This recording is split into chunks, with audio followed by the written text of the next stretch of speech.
Yes. Yeah. Morning.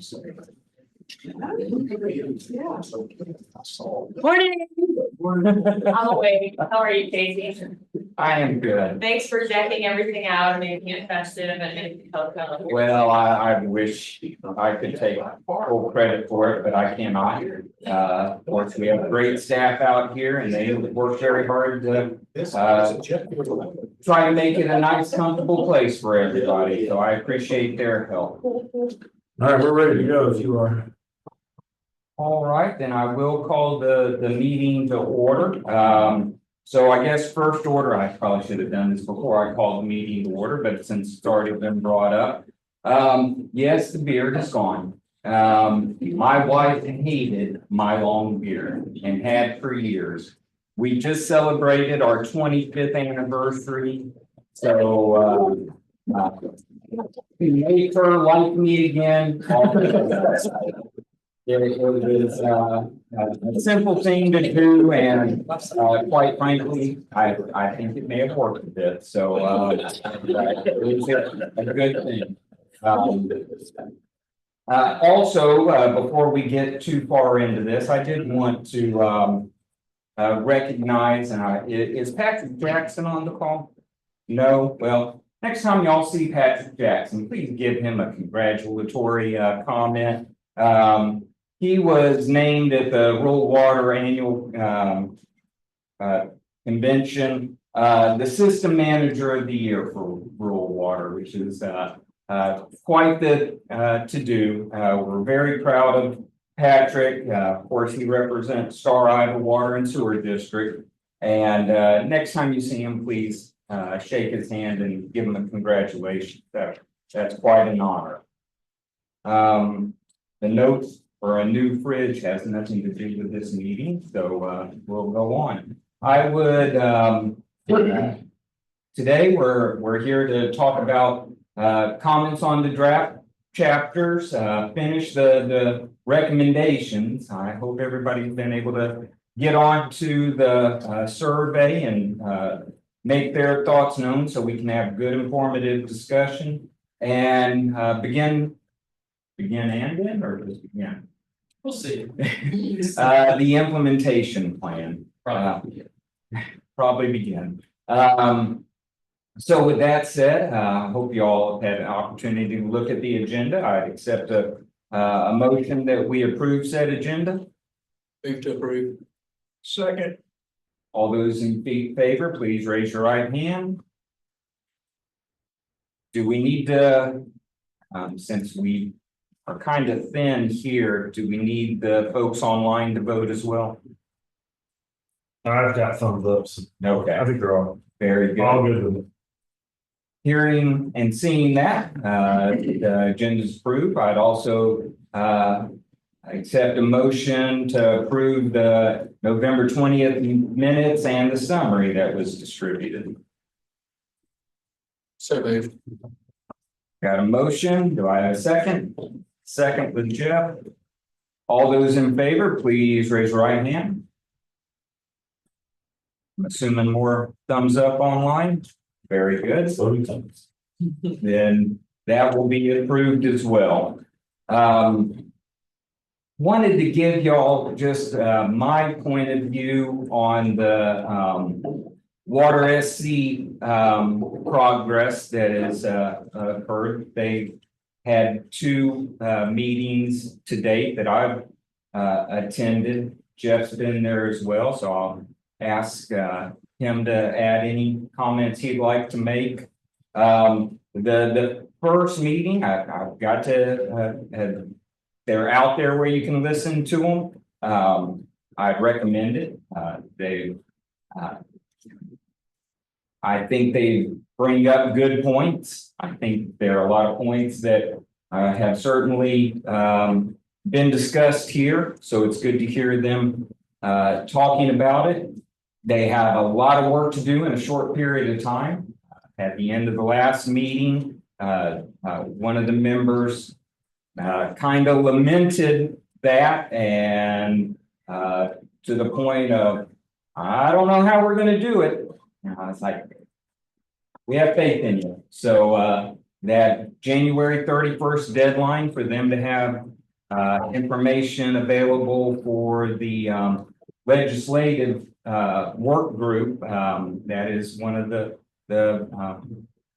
their mandates, and they're moving quickly forward on that. I'm sure there's a lot of work behind the scenes. Leanne, if you want to add any to that, I'm sure you would welcome that, but I'm sure there's plenty of work going on. I'm assuming that's why Joe's not with us today. I'll be working on some of this other. He is on one. Oh, hello, Joe. I also have a raised hand from Robert. When you get it later. Please, Robert. Good morning. Apologize for not being there in person. My sweet wife and I got back from a trip to DC late last night, and I just was not ready to get up and mosey down the road this morning. Do we know, Casey, what legislators are on the legislative working group, and is there any merit sometime in the future of reaching out to that working group? So yes, there is. In the last meeting, in the first meeting, Miss Maroney, Kate, was introduced as kind of the liaison for the legislative group. I actually met her and had a conversation with her at this past meeting. She did not give me a list, but we have asked her for the list. Senator Clymer from Rock Hill area is the chair of that. I don't believe the full committee has been seated, although I think all the swearing ins occurred last week, but I don't know if they where they are in the official process, if there would be any new members, and of course that affects what subcommittees various senators are on. So I have actually sent her an email yesterday just to follow up on our conversation. We did send her a copy of the letter that we sent to Water SC for her to distribute to folks as they come on board, and with the indication as we as a council had agreed to a few months back when we first heard this, to draft a similar letter to that group once we know who that group is. So there is some work, there's some efforts in that area to make sure that we're fairly well informed. Thank you. Other than that, one of the biggest things that the Water SC folks have mentioned to me on a couple of occasions, I believe it is January 7th, which is a Tuesday. There will be a public stakeholder or public information gathering, or I don't remember. Listening session. I would encourage, I certainly will plan to be there. I would encourage any of y'all can be there, and we can send out the information where it'll be to join, or if there are groups that you are representing, see if they can't have folks included in this. They're really, I guess, wanting this to be where, especially before they make their report to the legislative group at the end of January. I think this is going to be one of the few more robust efforts to gather the public's information. And so I would encourage us all to be part of that public, try to bolster that public and have them there. Yes, ma'am. Do you know, is it gonna be like more of an open house sort of thing, or is it 3 minutes to speak, or what, how does What is it gonna look like? John, are you involved in any way? I'm providing technical support to Water SC, but Joe, I don't know if you know the format of the listening session or how it will be run. Or Leanne? I don't know that we've ironed out the format, but it'll be more of an open house listening session. That is the intent, not to present and provide information, but to more or less gather folks together and hear their comments and speak to those.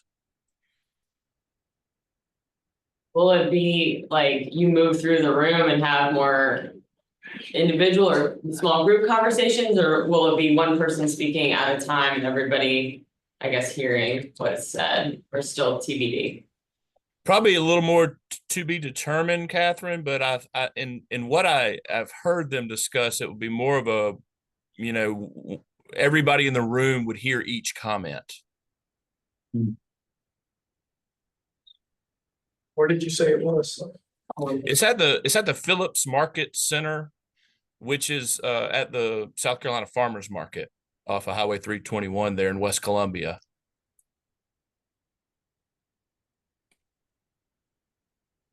Very good. Jeff, did you want to add anything? No, I thought John did a good job explaining RBC to everybody Absolutely. last month, last meeting. Yes. And I'll just go ahead and remind everybody, there's a lot of good information on our website. There's an opportunity to provide comment. You could funnel comments through myself or Leanne if you'd like, or however you want to handle that. But, the idea is to give ample opportunity to receive comments into this process. Thank you, Joe. We're a bashful group, so we'll try to get hours to speak up. All right, well then, housekeeping parking lot announcements. We have an announcement, well, I'm talking into this agenda, I have an announcement that Eddie's gonna do just to talk about some changes at the Saluda hydro. We have a few slides from him, so let's get to that after we talk about attendance, council membership. Okay. So with that, said attendance and council membership. And I appreciate y'all being here. Certainly appreciate the folks being online. But over the course of this year, we have had a couple folks kind of drop off our radar. And while we can't, in our bylaws, there's guidance on attendance. We have reached out to a couple individuals to see their status, and it's kind of fallen on deaf ears. One's missed 14 meetings and one's missed 12 meetings. How many did we have? It's number 12. That's a good point. I didn't want to say that number, but yeah, this is number 20. So I would venture to say the two individuals have probably removed themselves. We cannot, we don't remove members. We can recommend to DES that these individuals be removed. And so I would solicit that we as RBC do that. The two individuals are Justin McCready from SE River. He's the SE River guide representing recreation, and David Lawrence with Shaw Industries. He was representing industry and economic development. Again, there's been an effort to see their status that we just hopefully they're well and all. We just haven't heard from them. So I'd like to go ahead and I guess entertain a motion that we myself and Catherine draft a letter to DES recommending these two individuals be removed from our RBC. Is that open slots or? From my knowledge, and especially this late in the process, I wouldn't consider it opening a slot because we still, we were a little heavy on we have representation from both those areas Right. still on the council. John, what have the other, councils done when, Yeah, they've taken the same approach. They don't try to add members this late in the game because what value would they bring? It wouldn't be right to vote on a plan that they're not really participating in Were developing. they 2-year, 3-year, or 4-year members? I think they were both 3. Okay, So, so I will go ahead and make the motion so we can discuss it. So, Yes. motion, do I have a second? second. Second, any discussion? Isn't there an attendance requirement? There it is. They have like, what, 3 missed? And I think Kevin asked the question I was going to ask. Both of these individuals have 3-year terms. I'll confirm that. And this may not be something, David was just 2 and Justin was 3. Okay. and it may not be relevant to this vote, but I assume as we complete our 2 years and issue the report, there was naturally gonna be some cycling off. So maybe the 2-year person just gets replaced at the end of that 2 years. I do agree that trying to bring 2 people in for the final report, that makes sense. The question maybe then, how do you deal with that third person? Do they do a 1 year? Or does it matter? If you find a replacement, you mean for the person that had the 3-year term? Maybe it's more of, in our natural, like I said, it may be unrelated to this vote and we can take it offline, but it was kind of, as we complete the 2 years and we issue our report, their idea was, I think, that we would continue to meet with less frequency. Correct. And so I assumed that the people who phased off at 2 years would be replaced at that point There would be an attempt to replace it. Yeah. through some process, Or they could re-up. or they could re-up. And then I didn't know how you treat the 3-year person, but I assumed that I'm assuming there's a slot that becomes open at some point in time, though, that fills it, although I don't know that there's a designated number here. either, Yes, so. and it does. I think then it goes back through the now DES, originally DNR, to go through that application that we all submitted to try to find somebody representing that sector. My question was more curiosity. Technically, absentee requirement is no more than 2 in a 12-month period. So, For all the RBCs, it's kind of lenient on that criteria. It's typically more people miss more than 2 meetings over a 12-month period. But these are people that haven't been in the last, One missed Yeah. 14, one's missed 12. yeah, We're but talking a lot. have they been in the last 6 or 3? no. So I mean, it's exactly what you described. It's not 10 just, missed. it's not like it's every other one No. either. No. It's. For just full transparency, so obviously we would be losing a water-based recreation. Luckily, we have you, Kevin, which you drew a 4, and Michael, you drew a 3. So we're not losing anybody else from that interest category. And then from David Warren's perspective, he was representing industry and economic development. We did lose Mark Ferris when he retired from Greenville Area Development Corporation kind of early on. And the only other person in that category. This thing should be, it's not alphabetical, so sorry. So, we have one more. Speak up if you remember. Oh, Brandon Grimes. So he's the only other industry person, so we may want to consider.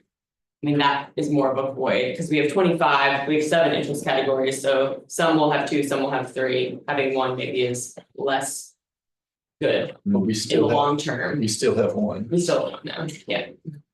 You're still one of the larger, probably the largest RBC, for what that's worth. Quality of finding. There you go. Yeah.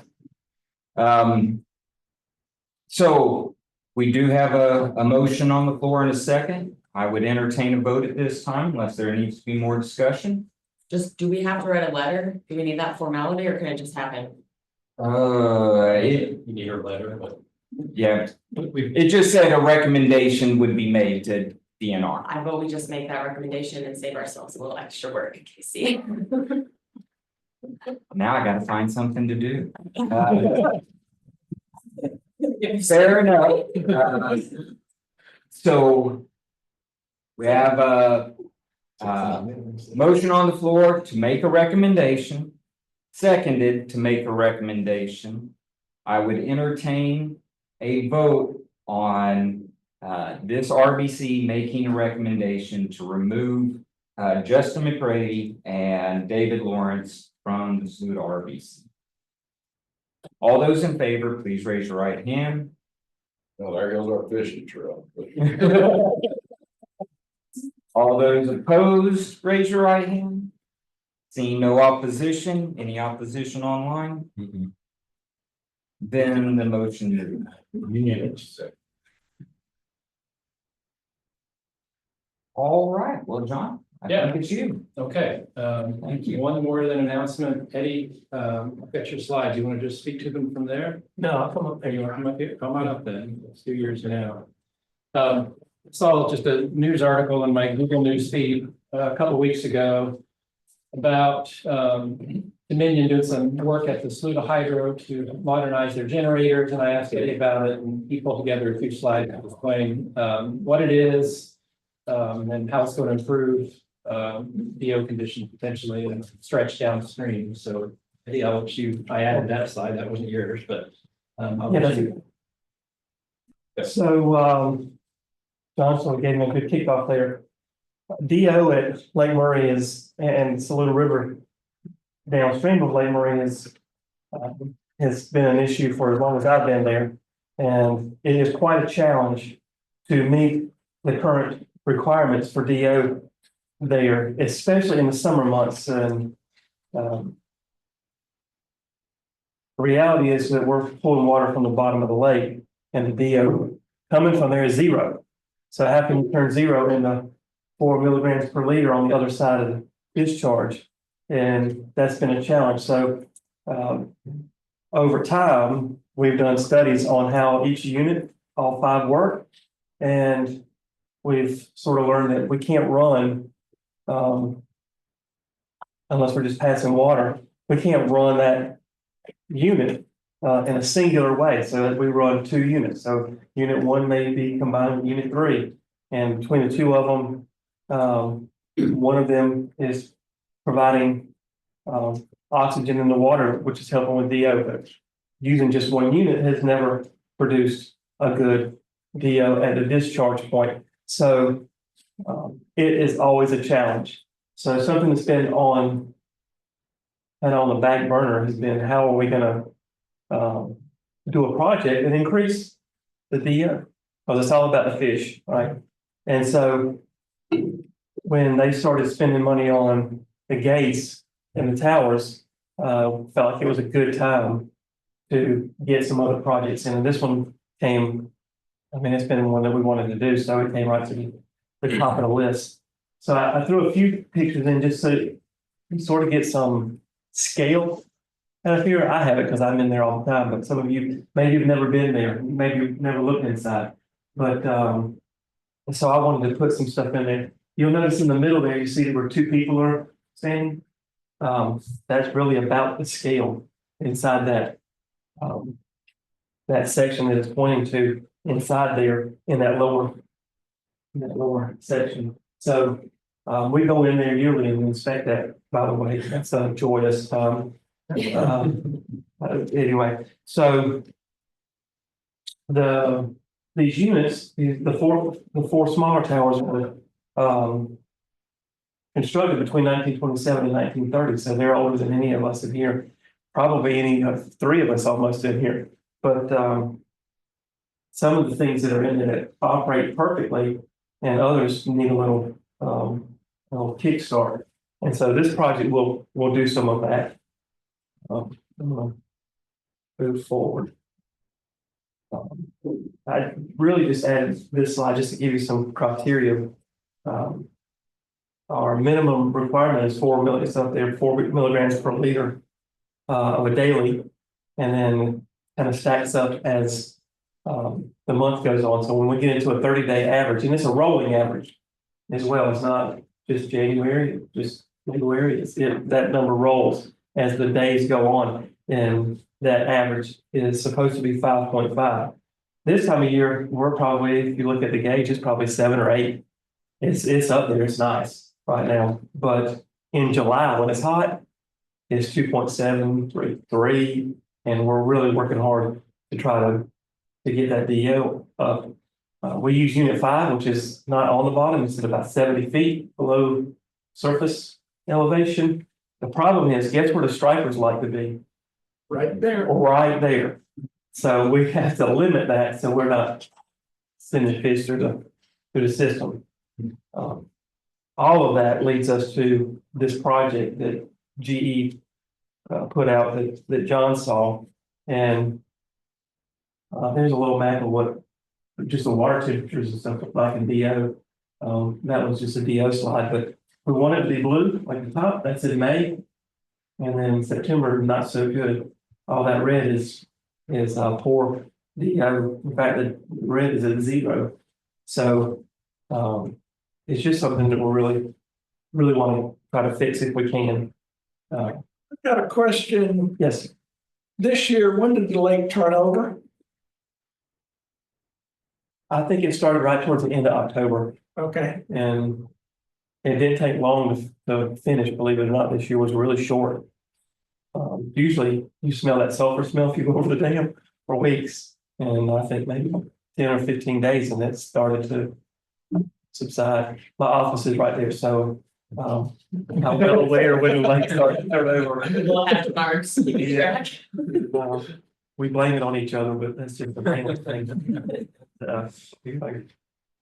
All right, so that's just sort of a schematic of a Francis turbine, which is what we have in here, and I love it's got the colors and stuff there. There's a people there again in the scroll case, which we expect, like I told you. And so that's what it looked like when they put it in. And the project, the reason we picked the contractor that we picked is because they have a patent on a different design, which will allow us to get, they will design a 4-hour project. So they've already started doing studies, and we, in fact, when we were picking a contractor, insisted that they create a scale model. So they spent $1 million already, contractor did, building a model of this thing, so we can actually put our hands on it, look at it. But they'll design specifically for our current situation, and they basically say they can get up to 5 milligrams per liter in addition to what we already have. So if we're fighting a 2.7 in the summertime, we can get somewhere around 6.5. It'll make the DO issue a non-issue, and it'll help habitat, it'll help the fish in the river, and that's really what we're trying to achieve. So so is there any limitation on this efficiency at the higher flows? I'm being told that it will work under the entire operation range. That it'll increase For each one of the units? Mm-hmm. We're gonna do unit 1 first, and 2027, and 2028 we'll do unit 3. Part of that is because obviously they're still doing gate work. And That's correct. And unit 1 is where they started. So unit 1 is primarily finished with that gate work, and they've already started pulling some of unit 2. So it made sense for them to start at unit 1 because it's been upgraded, and they'll skip unit 2. And the only reason they're doing that is because McMeekin, this a steam plant, it discharges directly into unit 2, and we have a mixing in there because their water temperature going in there is at about 74 degrees, and we're trying to get that temperature down, obviously for fish habitat. So we do a mixing in there, and then also turn on a second unit. So we're going to skip 2, go to 3, and then come back after this in the second project and do the others. So trying to think of anything else that they told me I could say. Part of that is because it's patented design and they don't want a whole lot of information out there. And so I told Todd before we started, they gave me 2 pages I had to read that said what I could not talk about. Okay, so Can we see those pages? they don't have to talk about it. I just like to read it, right? Yeah. It's like, so I'm not an expert in this, but if we want a more robust and to get a little closer, and you guys just want it for information, I'll get Jeremy to come back, who is the project manager for it. And maybe he can talk about it more in depth down the road when this thing gets started. So if you're just interested in where we measure the we measured on unit 5 on the lake. And then about 1,500 feet downstream, and then at the riverbank zoo. So we measure the 2 places downriver, and then we also do monthly checks. And we have a group that's all they do. I wish I was in that group sometimes because they go fishing and do a bunch of stuff. But so we really are paying attention to habitats that are downstream of the lake and how the fish survive. So they catch fish monthly and they measure them and they weigh them and how long did it take to catch each species. And like I said, all that kind of stuff that I would really like to be doing on a regular basis. So if you have a question, I'll try and answer it, but I might not be able to. Let's see. That's my Any questions? Any of these new turbines, are they any more efficient than the one that was originally put in? I'm not sure the answer to that because I don't know what the efficiency curve looks like of the original ones. And only because some of that data, all of that data was done by hand. Right. You know, we didn't have computers and stuff back then, didn't even have construction equipment like they have now. And so some of that data has been lost, where that somebody did an efficiency curve by hand. Sometimes we find stuff, and in fact, I've got a big packet of stuff in my office that my boss handed me and said, at some point when you go through this, I found some original drainage calculations in there. That was interesting. I'm like, I like this. Yeah. I'm a drainage guy, so it got me all twisted a little bit. So I don't know the answer to that. I'll see if I can find it. But I was just wondering, if technology had helped. yeah, I would think it had to. There's a lot of things that were made 100 years ago that work way better than anything we make now. Yeah. And have lasted longer than everything that we make now. Eddie, one question online, when Yeah. would the improved aerated turbine be operational? They're gonna start the first one in 2027 and it'll be operational before the end of the year. And they're also gonna do some other things to it while they've got all this stuff apart. And if I went back to that first slide, there's a few things in those pictures that'll have to get replaced, some rings and things, because we're taking them out, to put this in. 2027, my understanding is about 10 months from start to finish, but don't hold me to that because I've done construction projects long enough to know that the deadlines are hard to keep. You're either gonna blow the budget or you're gonna blow the deadline. Or both. One more time. You can answer while you're walking back. Can you share any cost information? I cannot share any cost information.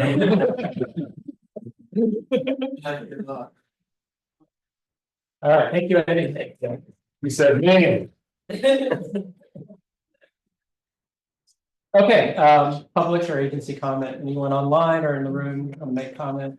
Agency, public, anyone, viewers? No, okay. All right, let's move on. Last time we just went over a couple of comments that I felt it was appropriate to talk to the full RBC and get their feedback on for chapters 5 and 6. I don't have any additional comments that I really want to run by anybody right now. I will say I'm a little behind in addressing all the comments. I think for most chapters, they're between 95 and 99% updated based on all the comments, but the limiting factor has been myself, and I haven't had time to go in and look at everything that Kirk and Amy and Grace have done to address comments. And I know folks keep asking for them. Melanie is one. I'm going to use the next couple of weeks because we have no River Basin Council meetings to catch up. And I'll be sending out revisions for chapters 2 through 8. And you'll also be getting, assuming we finish recommendations today, a first draft of chapter 9. You may even get a first draft of chapter 10, depending on how far we get through the implementation plan.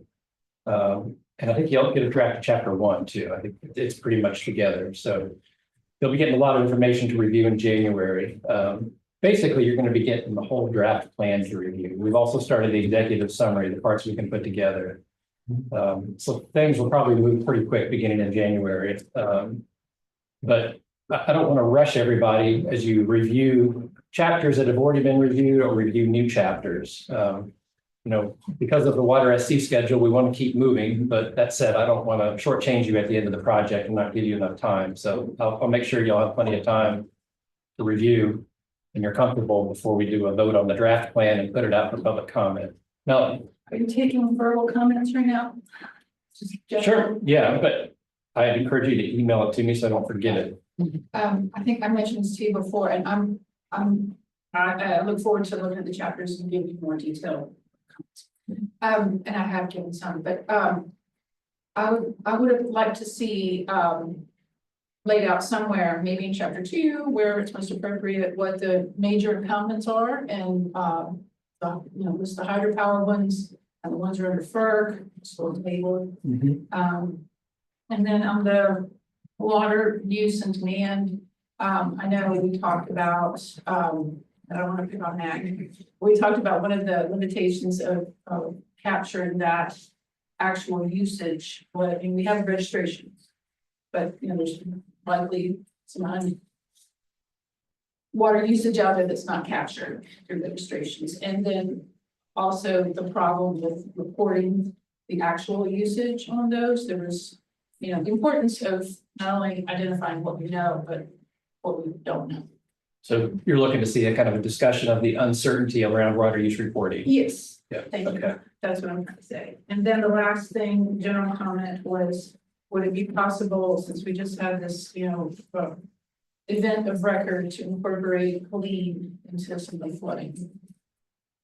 Yeah, so I had reached out to Elliot before he left about adding some of that. He passed that request along to folks at the climate office.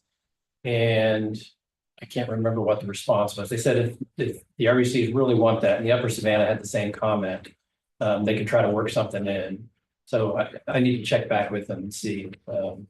We have gotten some updated land use information for chapter 2. So we've been updating the tables and the maps for that. But I'm still waiting to hear back from the climate office on whether there's some updated land information. Regarding, I can add to that. I thought in the water SC meeting, maybe Leanne or Jeff heard this. I thought Hope was talking about the hurricane and I thought it was not a flood of record. That it was certainly In South Carolina. in South Carolina. It seemed like, and I thought they said it may not have been a 1,000-year storm. Well, we did not get the pre-rain. It largely stayed kind of on west of the mountains. Yeah. The first front that came through that kind of doubled the total rainfall in North Carolina, I don't think we got so much from it. I think we could. We got 20 inches. We got something pre-rain. Sharing with Leanne, did I hear that wrong, or have you heard anything? I wasn't here when that was going on. Yeah. And so I was kind of busy. Fair enough. The Saluda at Greenville, that was the highest reported flow there.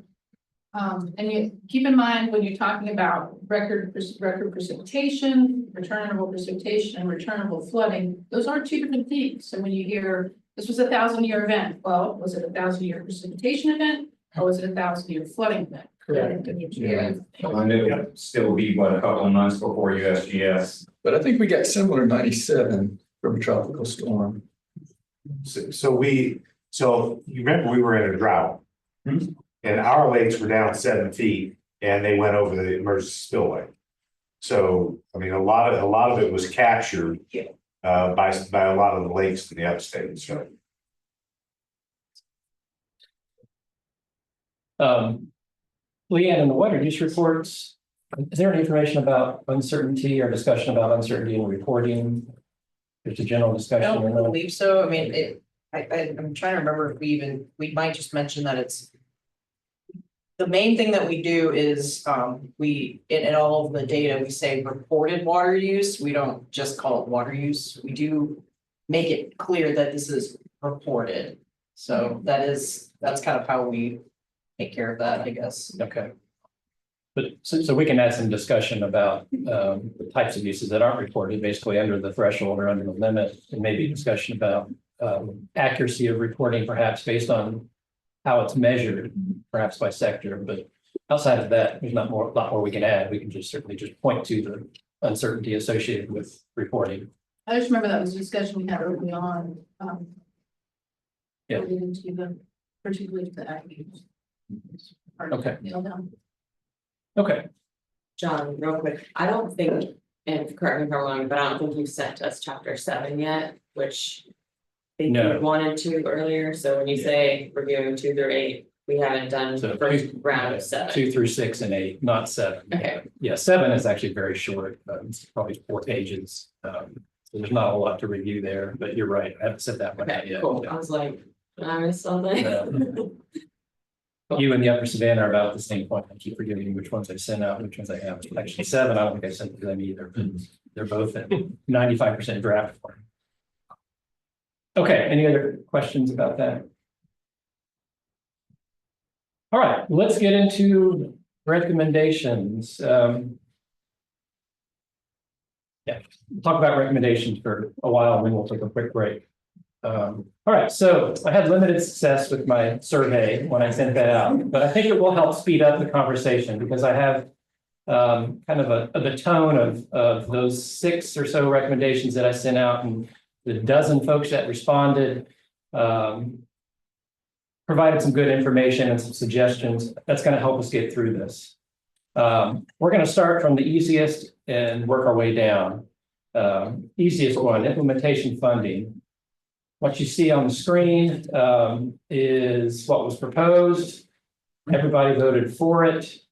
So anybody that didn't have a chance to vote on the survey, anyone did not like this recommendation, I want to assume that the folks that didn't vote on the survey are comfortable with, I don't want to assume that, I want to ask, are you comfortable with it? Can we green bucket it? And I will say the Upper Savannah had almost the identical recommendation. The Lower Savannah, Salkehatchie has a similar recommendation, but they decided not to mention funding. They decided to just say that they think that planning and implementation should continue, but they had a whole discussion around, well, we don't want to be the ones suggesting that funding has to be allocated. We want the legislature to do that. But we want to support continued planning, especially implementation. So they looked at it a slightly different way. So I'm just going to ask, is anyone opposed to it? That's the easier question. Online or in the room, if you didn't already vote, anyone opposed to this recommendation?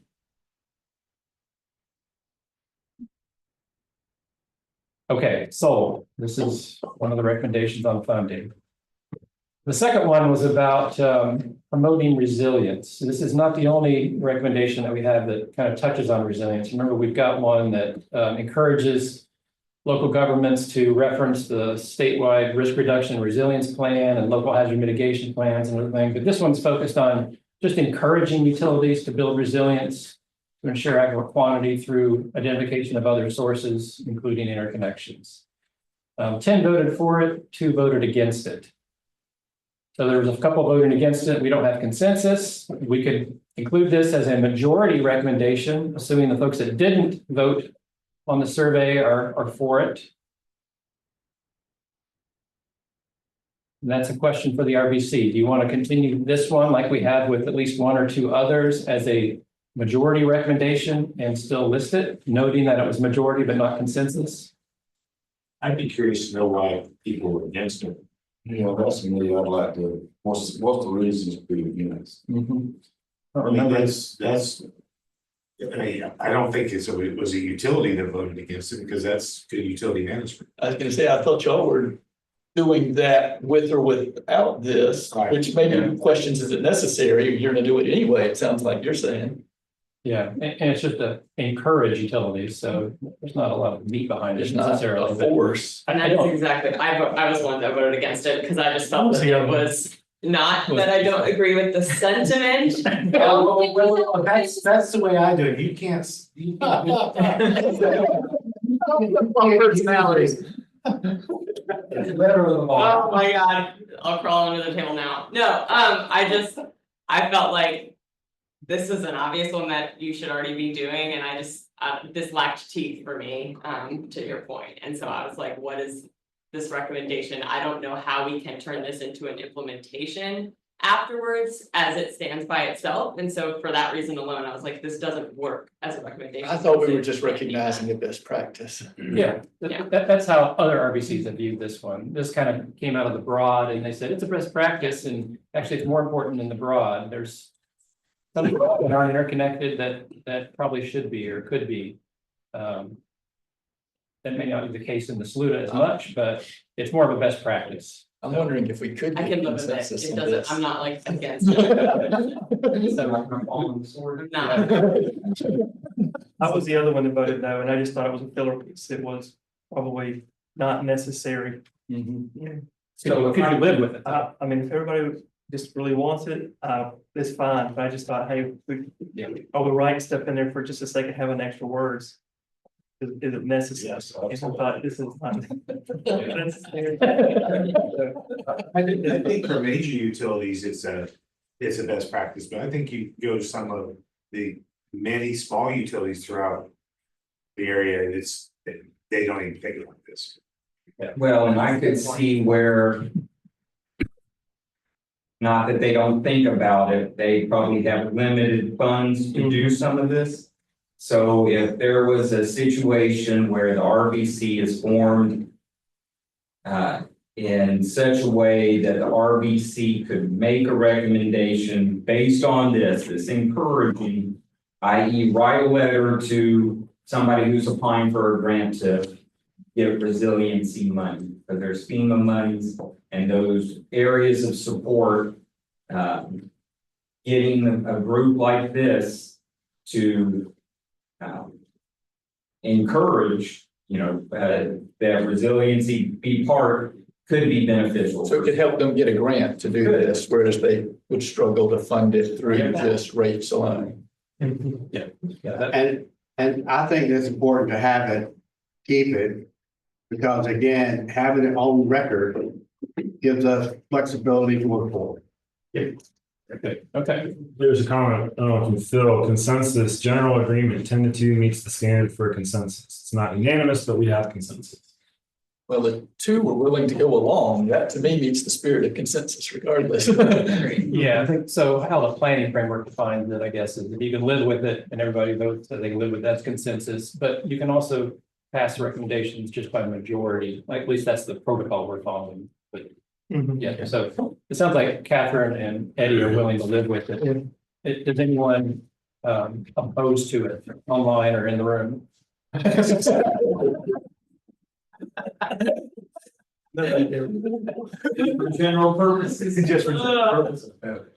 They gotta support Catherine. I did like you look me over like. Ignore him. Sometimes I forget this is recorded. Actually, I was surprised when I looked at Jeff's responses. He voted for everything. So I was like, is that really Jeff? I was gonna call him. Make sure it was him. He had a good morning, He was willing to live with everything. He's challenging us, just doesn't mean he doesn't agree with it. Yeah, okay. All right, so we're gonna change this one to, whoops, we're gonna change this one to green bucket. It's all consensus. I'm getting rid of this. All right. No more comments on that. Good. Okay, there's one about regionalization. RBC encourages consideration of regionalization opportunities among water utilities. Regionalization is one to better manage the availability of water resources and build resilience. There was some comments about, well, what do you mean regionalization on a watershed scale, a basin-wide scale? That was from Casey. I think you felt it was too broad and needed to be a little more specific. Catherine, and maybe others had a good suggestion. Maybe it's just Catherine. Why don't we go by what the AWWA Water 2050 governance team is, which they promote regionalization, and she crafted a recommendation in gray there that says RBC considers consideration of regionalization opportunities among water utilities around watersheds. So Casey, it's getting a little more specific. So I would have I've worked at several smaller and several larger water systems. There is a place for regionalization, but it's usually where systems are struggling. You know, that you have problems. Bigger does not make better.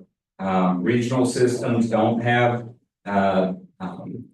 the standard on, they're the gold standard. I would point to some large systems in our country that have failed miserably on some of those areas. So regionalization, while it has a place, it is not an end all be all for all systems. If you pointing to the broad, you have 5 or 6 economically viable interconnected systems in Spartanburg County down to the Union area and part of, well, I think it's mainly Spartanburg. They're all effectively run systems. So I don't know if regionalizing them does much for water resource planning. Did the Broad do anything like this? They had a recommendation around regionalization that just encouraged it.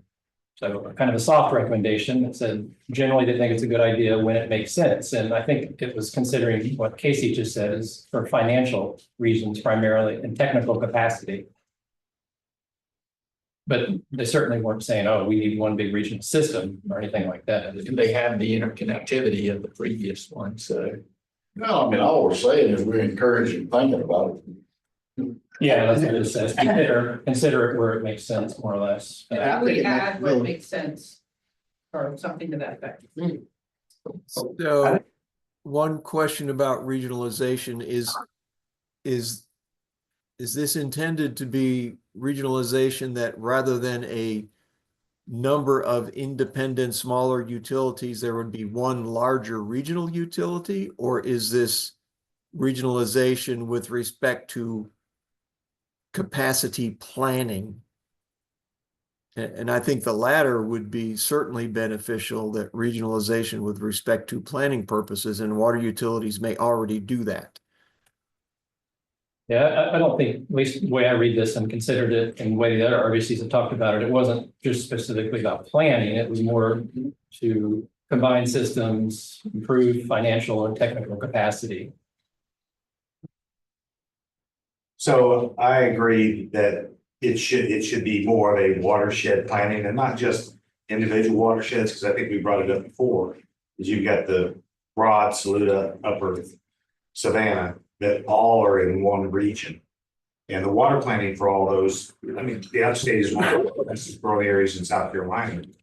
And if you got Saluda doing their own thing and Broad doing their own thing and Upper Savannah doing their own thing, you're gonna screw up the planning for all of the water utilities. I'm not in favor of, I kind of agree but disagree with Casey, is that I think a water supply and water transmission type of regionalization and planning works. I don't believe in a huge utility operating distribution systems throughout the region. That can't work. It's almost like the federal government telling, you know, the states and counties what to do.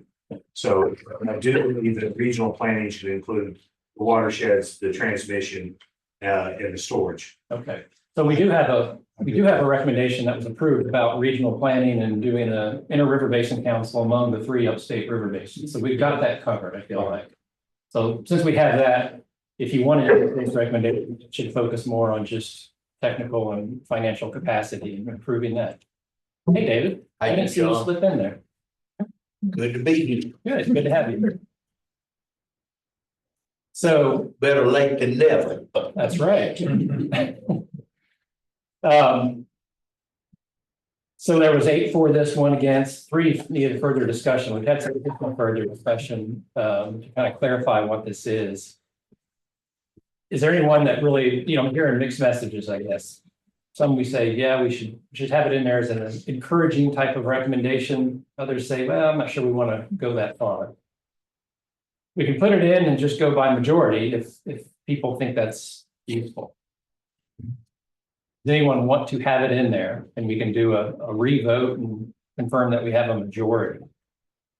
But if you'd rather just seek consensus, then we'll probably leave it out, considering I don't think we're going to get consensus on this one.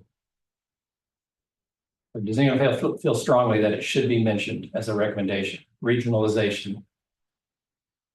Not planning regionalization, but combining smaller utilities to improve technical and financial capacity. I think we should keep it in there. You think we should keep it in? You think it's important enough? Kaylee thinks it should be in there. Kaylee thinks it should be in there, okay.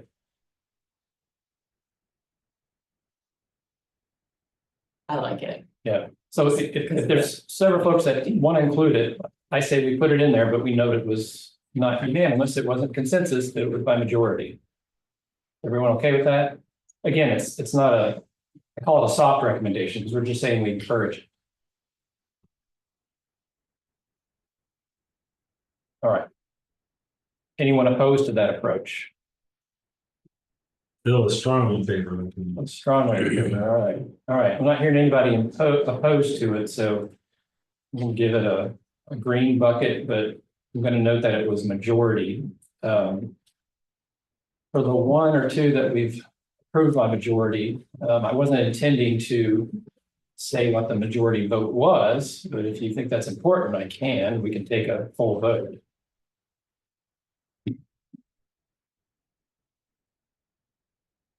I don't know if there's value in that. Okay. There may be value when we get to the policy, legislative, regulatory recommendations, this is more contentious, but for these, I agree. Let's just keep it as a majority vote, not consensus, and move forward. So I'm just going to say majority recommendation.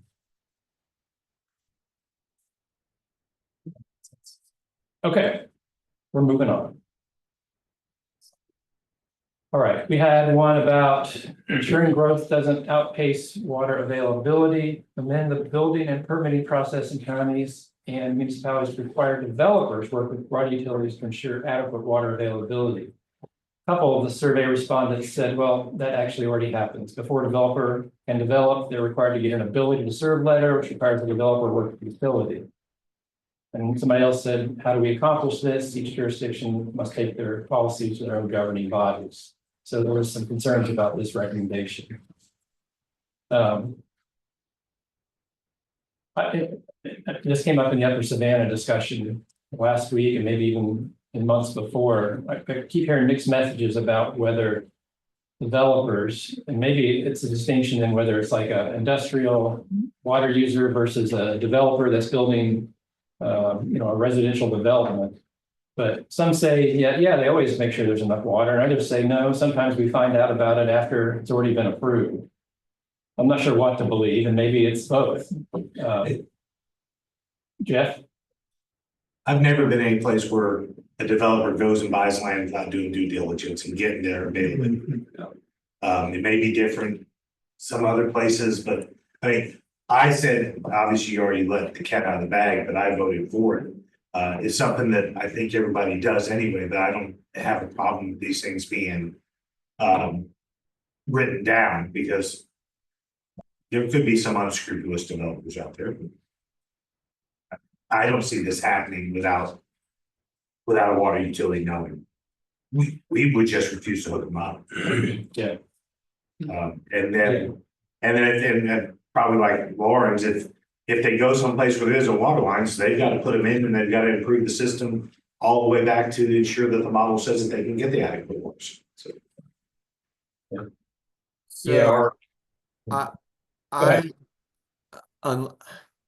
A recommendation like this strikes me as hollow because we don't have knowledge of the building permitting process in our watershed. If we knew that the building permitting process didn't require developers to work with water utilities, then I could understand that.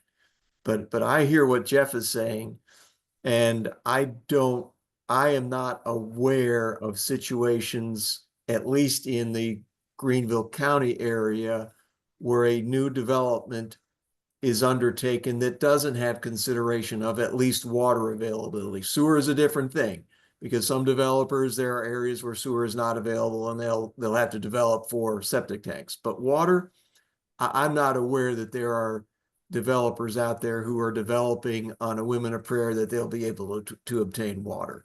What I gather from what you're saying is we don't have to amend it, at least in Greenville County, because it's already there. No, what I'm saying is I don't know the building development codes in our watershed to say that this is a problem. That's what I'm saying. But I thought you said for Greenville County. Well, I said for Greenville County, I am not aware of any municipal, So I guess where water is not a consideration for a developer's submittal. That is what I said. But again, I will also stand by my earlier comment that I also don't know Greenville County, City of Greenville, City of Travelers Rest, so forth, building codes to know that this is not that confirming availability of water and sewer, or for sewer developing with applicable septic tank regulations, are not already built into the building codes, the permitting process. That's what I'm saying. we don't know enough to say. We don't know enough. Yeah, this idea of amend something that I don't think's broken, I don't know what. The word amend seems to me to be a problem word here. Change it to ensure. Well, there's nobody gonna come to us to get a permit. No. So, I don't even understand why it's even in there. If it stays in, I would suggest changing the word amend to ensure. I thought about that. I wasn't sure it was the right word still. You mean, are you saying it'd be like the RBC recommends that building permit process is ensure? How do you ensure the building permitting process? That's why I think you can only encourage it. Encourage, you want to recommend the building permit process and counties implement a plan to account for water sewer usage before development. So something along those lines. Yeah. So again, I have a real problem with this one, and that is I can't point to any specific examples. However, if a developer wants to build a subdivision out of regular water service, what prevents them, or why wouldn't they be able to establish their own community water system? And yes, that's a lot of work, but that is another possibility. So again, what are we trying to do here? I just can't see in this area a developer proposing a subdivision without adequate water availability. I just can't see that happening. Try to answer that question, and it's going to be a bad answer. I would say maybe we're trying to make sure what they do doesn't change the water flow downstream that impacts our flow models, but we went through that process, and I wouldn't say there's a high risk of that happening based off the data reviewed. So it would just lead me back to what you're saying. So I kind of proposed a counter argument, but I'm kind of not agreeing with it. Yeah.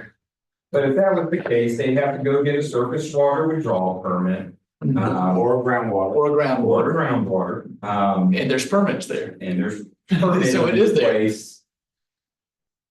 Yep. And then they'll say, is there another source available? And They have to. meet Somebody will be viability within a mile or two, and it'd be cheaper to hook up, so. I mean, I agree, when I read it, I just think it's I don't take offense to it. Is the reason why I voted for it. It doesn't hurt. It I don't doesn't think hurt it's the water applicable. utilities. That's, we, I said further discussion because I don't see the need. Yeah, it's just what we do. If as an RBC, we feel like we are compelled to make a comment about it. Okay, but I was trying to delete it. I mean, this is kind of like saying, water treatment facilities need to treat their water to meet water quality standards. It's just, it's being Right. done. Yeah, I'm fine either way. If Yeah. folks want to keep it in, we keep it in, and then. I'm hearing that nobody's really super excited about keeping it, although a lot of people could live with it, but I would tend to suggest you not water down your plant. John, did you put that in any other watershed? That one is not in any other ones that I remember, so, yeah. is there anybody online, Tom, that Probably needs to be distinguished. is real excited about this? No one's mentioned anything, and we've been talking about this. I must have been in Christmas food when I voted. So are we looking to red bucket this? Yeah. It doesn't matter to me either way. You would have been, you do something stupid and then some politician knocked on your door to say, you gotta make this happen. Okay. Anybody stop me, but I'm just gonna say decision to remove. By the way, when the Upper Savannah started working on their implementation plan, they decided, as we were going along, looking at their recommendations, they're like, why did we recommend that? Let's remove that. And it did that 2 or 3 times almost. It's a little frustrating, but they had a change of heart, so. They were counting on that. What are you talking about? I say that because you can always change your mind, and that's what additional discussion sometimes helps with, so. We're gonna remove this one. Good, we're making progress. Okay, before we get into this next one, let's do a short break since it's already 11:08. Let's try to reconvene at about 11:15, so I don't know, 7-minute break or so. By the way, there's hot chocolate in that crock pot if anybody wants it. All right, so the last two, what I'd like to do is I'm going to just tell you some of the comments we got, introduce what they were, some of the recommendations. But I want to come back to these because these may take some discussion. So I'm going to tell you about them, be thinking about them. And then we're going to move ahead to policy, regulatory, legislative ones. And I've got them kind of outlined. I want to make sure we get through those and then we'll come back to this. But there was 2 survey questions that were they were similar. In fact, one fed off the other one. The first one was land water management laws, regulations, policies, and manuals. And it was a fairly strong recommendation that RBC recommends DES do a benchmark analysis. And Casey question, what do you mean by a benchmark analysis? That could open up the door and mean a lot of different things. But that benchmark analysis would touch on a number of things: riparian buffers, alterations to aquatic resources, mass grading, construction activities, land disturbance, stormwater D&P manuals. And then it suggested that documents be updated and condensed. You can read it up there. So there was a couple of comments and suggestions that maybe should be combined with the next one, which was kind of fed off of the first one. Which I don't want to read all that, but it basically said, after doing that statewide assessment, each local government should update and review their ordinances and take into account improvements to things like riparian buffers and promote green infrastructure and tree ordinances and that type of thing. So this was offered up as a combined recommendation, incorporating those 2. A lot of the same language, but it built it into one recommendation. There was also then a suggestion from Melanie that says, well, why don't we just get right out there and say the RBC recommends these things. Statewide riparian buffer law, which I'll show you on the next slide. Local jurisdictions adopt riparian buffer ordinances. Require land disturbance for anything over 5,000 square feet. A number of specific things that I know Melanie thinks are important and has been discussing all along. Her suggestion for a statewide riparian buffer law recommends that a minimum buffer of 50 feet be put on all waters. So there was a lot of comments on those two, and there were some specific suggestions to either combine them or to just put it out there and say we recommend these things. I want to remind everyone that back in the September meeting, we did, this was the meeting Kirk was facilitating. We had a discussion on sediment erosion control, land use management. And we basically green bucketed. We all kind of agreed to these general practices. So the RBC encourages, more incentive to landowners not to sell their land and put them in conservation easements. We encourage cover cropping and other practices to reduce soil erosion and maintain healthy soils, leverage and equip programs. And then this one's a little different. So we touch on some of those things. Up above, we also touch on some of them under the sedimentation recommendation with regard to encouraging stream bank restoration, riparian buffers, other practices. So the discussion back in September included this stuff. We agreed to it. It was softer language where we're just encouraging this stuff. So we have talked about it. We agreed to it. The difference is that the two recommendations that were voted on were specific to recommending DES perform a benchmark analysis of statewide water law, and then putting that in practice by encouraging local governments to update their ordinances based on the results of that. And then again, that was combined by some suggestions of Catherine and I think Josie to put it into one big recommendation. So this one recommendation takes it a little further than just the encouraging recommendation that we had before. So that's a quick summary of where we stand on that type of recommendation. And I feel like that's going to take a lot of discussion. So what I'd like to do is move forward and then come back to this. That's fine, but for the record, I didn't recommend combining. That wasn't for me. Oh, that wasn't you? Oh, okay. I think that was Josie then. Yeah, I'm sorry. no, that's fine. Just I thought there was two recommendations that were very similar when I read them, but I might have just cut and pasted or something wrong. I mean, you've already queued it up. You just think we're gonna spend too much time on this? Well, we can try spending 10 minutes and see if we can get through it. I think let's do You want that. to do that? Yeah. Okay.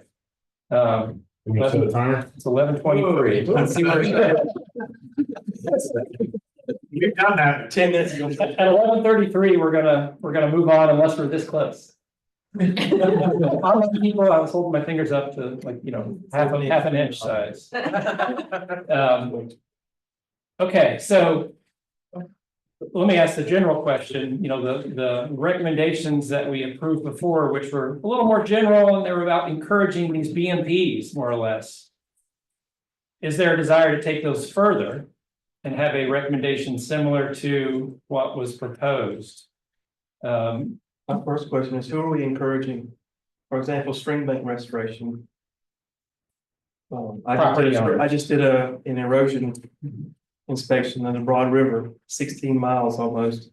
And it's so tore up from Helene that it would cost millions of dollars to fix it. I mean, I'm talking about where trees were planted against it. It was buffered and trees are in the river. Yeah, well, natural disaster happened. And so if somebody's gonna go back and fix that, it's gonna be a huge endeavor just to clear the trees, much less to reestablish embankments. Yeah, I'll agree with Eddie on that. It's some money's going to come somewhere to fix.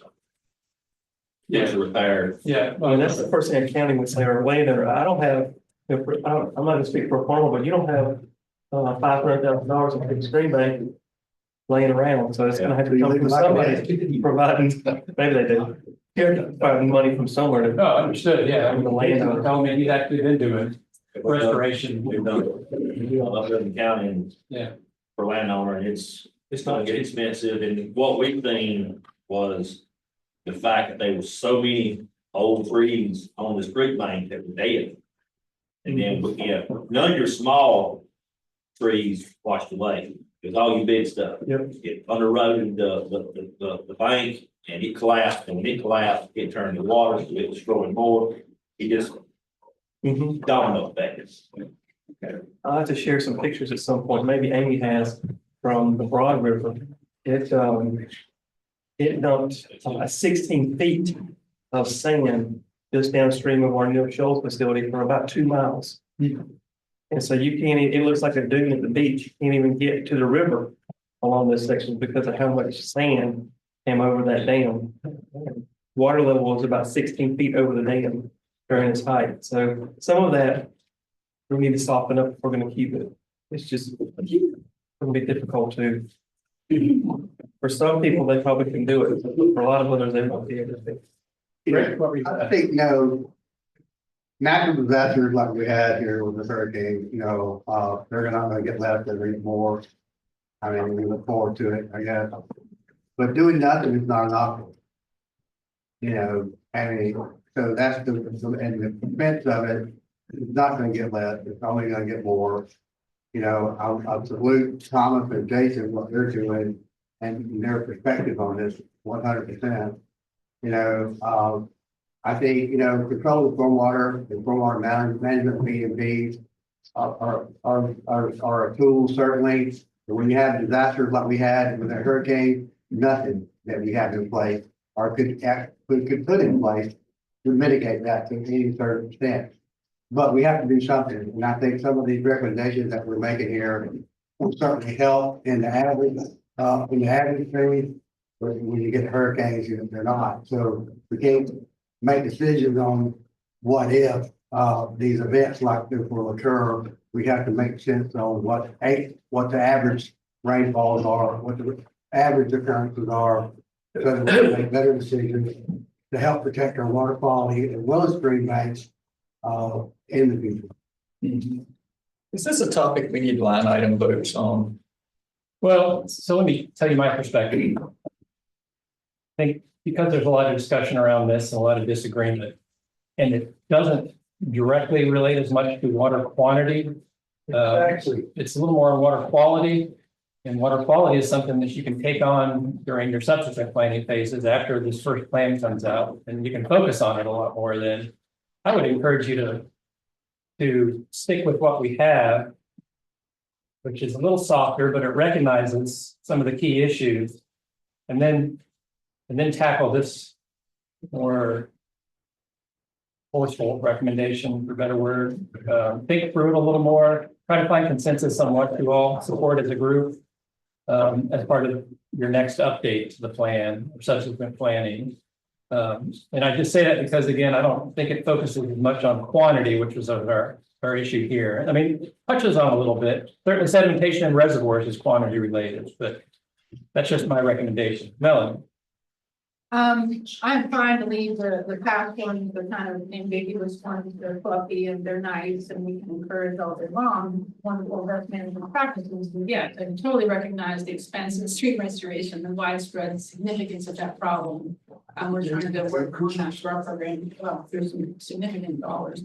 Anyway, but where I was going with not encouraging that one, I just don't think we need to encourage these. And is it really DHEC's role to be doing benchmark analysis and coming up with recommendations? I mean, they are there to enforce what's on the books. We need to be making very direct, succinct, meaningful recommendations to move things forward, and recommending a statewide water riparian buffer law, and then encouraging local governments to improve their ordinances for riparian buffers, better stormwater management, better green space and open space conservation, and funding for open space preservation. All of that does get to quantity, because if you can get that water back into the ground more effectively, and particularly restoring our floodplains, if you get that water back into the ground better, you're going to have more in our streams.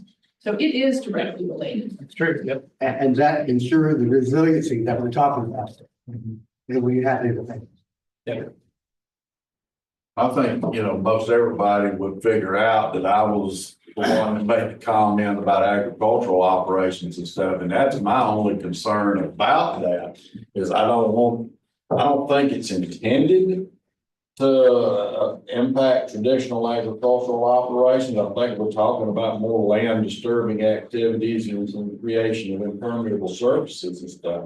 My only thing was I wanted to make sure that it couldn't be misinterpreted at some point that, no, this is going to apply to a traditional agricultural operation. Now, if that agricultural operation is creating, a lot of impermeable surfaces or something, that drastically changing water flow and all that, then yeah, it probably should apply, but just to traditional operations, I don't think, agriculture should get caught up in that. Well, I think the ordinances, they generally exempt agriculture. Well, they generally do, but it's That's kind of not like what that when we were discussing a while ago, just because it's generally done doesn't mean shouldn't speak to it in case they change their mind. We don't record it. I don't see us find that any of the local ordinances being direct over. They regulate that. So we could specifically say that for non-agricultural. But I will say that is where all of the stream bank, the majority of the major stream bank erosion problems are in our watershed, up where I live, in my part of the world. And we're trying to bring money to fix the problem. We're not trying to beat anybody over the head. No, but I mean, I've lived on creeks and owned creeks and played in creeks and observed creeks all of my life. And I know that where the worst erosion or in a stream occurs is around a tree that's growing in the edge of the stream. Go walk onto any creek or river that you want to see, and where it creates that eddy in that whirl, and that tree that's setting in the stream is going to be the worst bank erosion that you're going to see. So should I cut that one out and have one sitting 25 feet back from the stream? Well, a lot of our streams and rivers have doubled in width in just 20 years. And so, yes, you have just a single row or two of trees there, they're very vulnerable, and they are, that stream is trying to accommodate these new flows, whether it be through, more frequent and severe storm events or more stormwater runoff. Yeah, that is a problem, and we do have to take out big trees sometimes before we start. That we're getting far afield. I think, No, but I spoke to the Anderson County Planning Commission the other night, about the problem with these intense housing developments and stuff. And even though they're building in retention ponds and stuff, you got to remember those retention ponds are not well maintained after it's turned over to the homeowners association. And the design is that if it can't take the flow, if there's a huge rain, then the whole amount gets dumped straight into a stream. Now, when it was ag land, it was distributed all across when it went into the stream. Now it's all coming together in one spot. that's an excellent point. Be And dumped into the stream. that is why I did that fourth bullet there, because most stormwater ordinances look to match your peak flows. And they don't consider the change in the stormwater volume coming from those development sites. Some more progressive stormwater regulation programs do. And that is where we need to evolve to, and we can evolve there by trying to incentivize more of the green infrastructure and planning. It's a whole related thing, but I'm gonna be the gatekeeper here.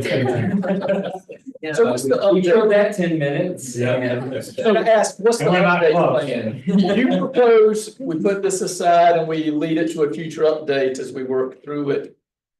Well, When is that defined? well, what I want to do is I want to try to work through, there's 5 or 6 policy regulations, building off of recommendations that Melanie had, but a lot of them are covered by existing RBC recommendations. So I want to talk through those. I want to cover those because those are important. if I could just say one more thing, I'm sorry, I know I'm a big mouth, but this is, our future is development. It's coming fast and furious where we live and other urbanized areas. So this is intended not to stomp on the rural landowners at all. This is focused on development going forward, future development sites going forward, and not your single family land homeowner. This is for large subdivisions, commercial, industrial development. That is that was my intention of putting And those. I agree, and I know that's the intention. My only thing is I want to make sure it's not misinterpreted what somebody else besides you and I do.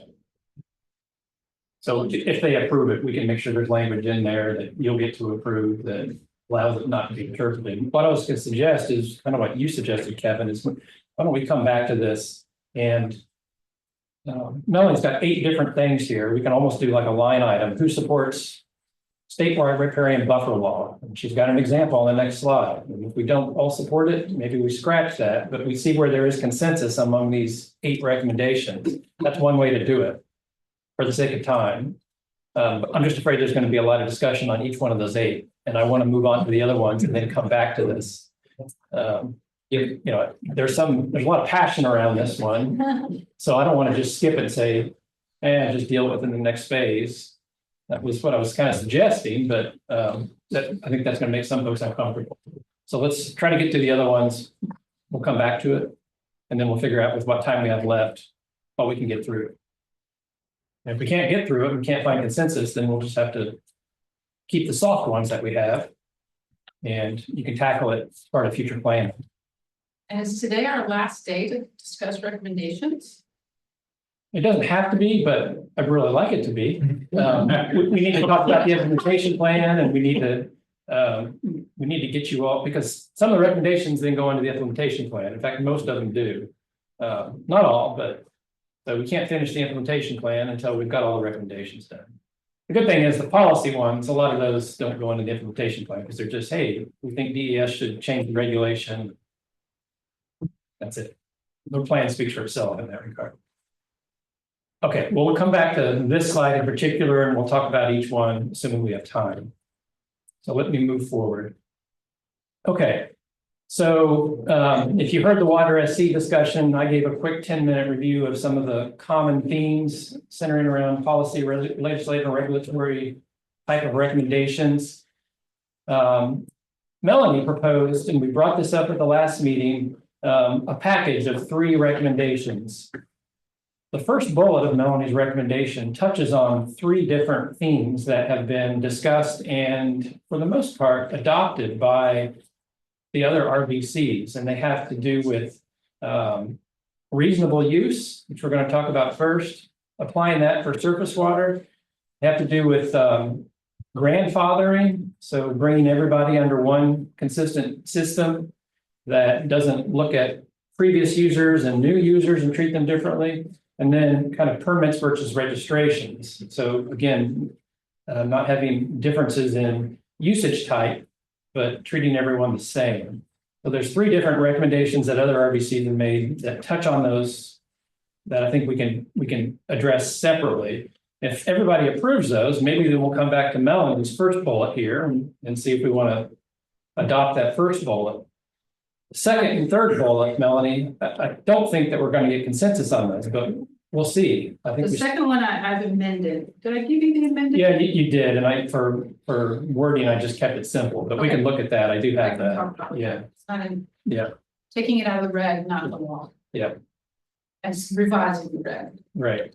So let's first talk about, I guess, the easiest part of the first one, which is evaluated for reasonableness, reasonable use. So pretty much all the other RBCs that have dealt with this agreed to the language that you see here with one exception. The Upper Savannah added that word new, but they all felt that, like the groundwater withdrawal regulations that allow for consideration of reasonable use, that should be applied to surface water, and it currently isn't. And remember, that's caused some unintended consequences where folks have registered for surface water use, tied up the safe yield of a particular part of the basin or the complete basin, and that water is no longer available for future registration, so everybody has to get a permit. There was a question at the previous meeting about, well, how does DES define reasonable use? So in the groundwater regulations, which require determination of reasonable use, there's a little bit of information for each water sector requesting information as part of their, what is this, part of the groundwater plan, or what's the plan called that this is underneath? So each capacity use area, a groundwater management plan was developed.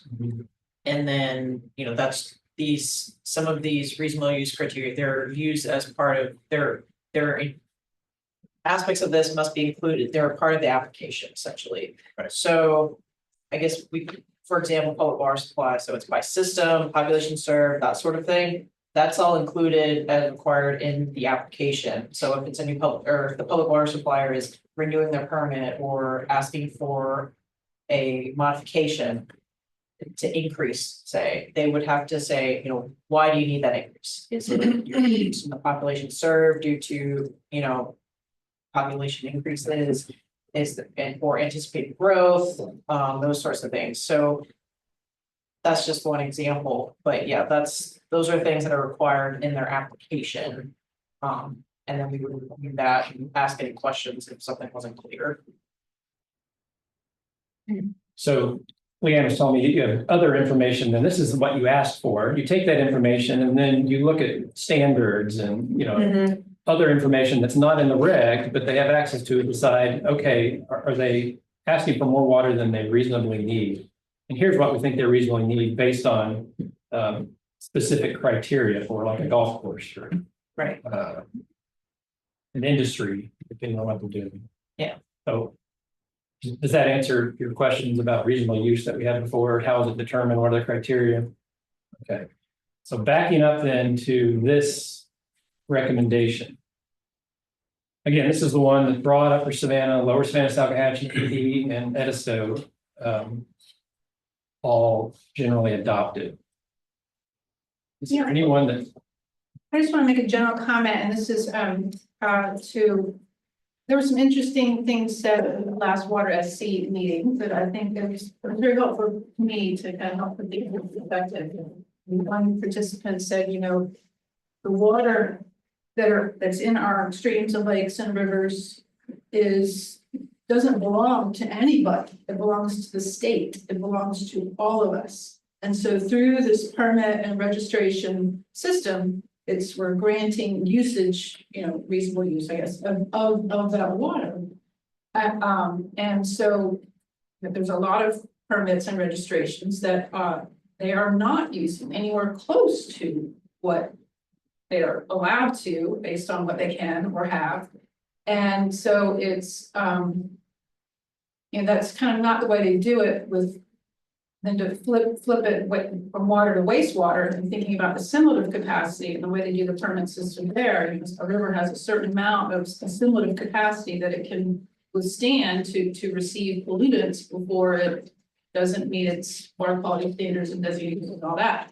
So if somebody is, say an industry quits discharging, they got a permit to discharge, they quit discharging, now that's freed up this assimilative capacity.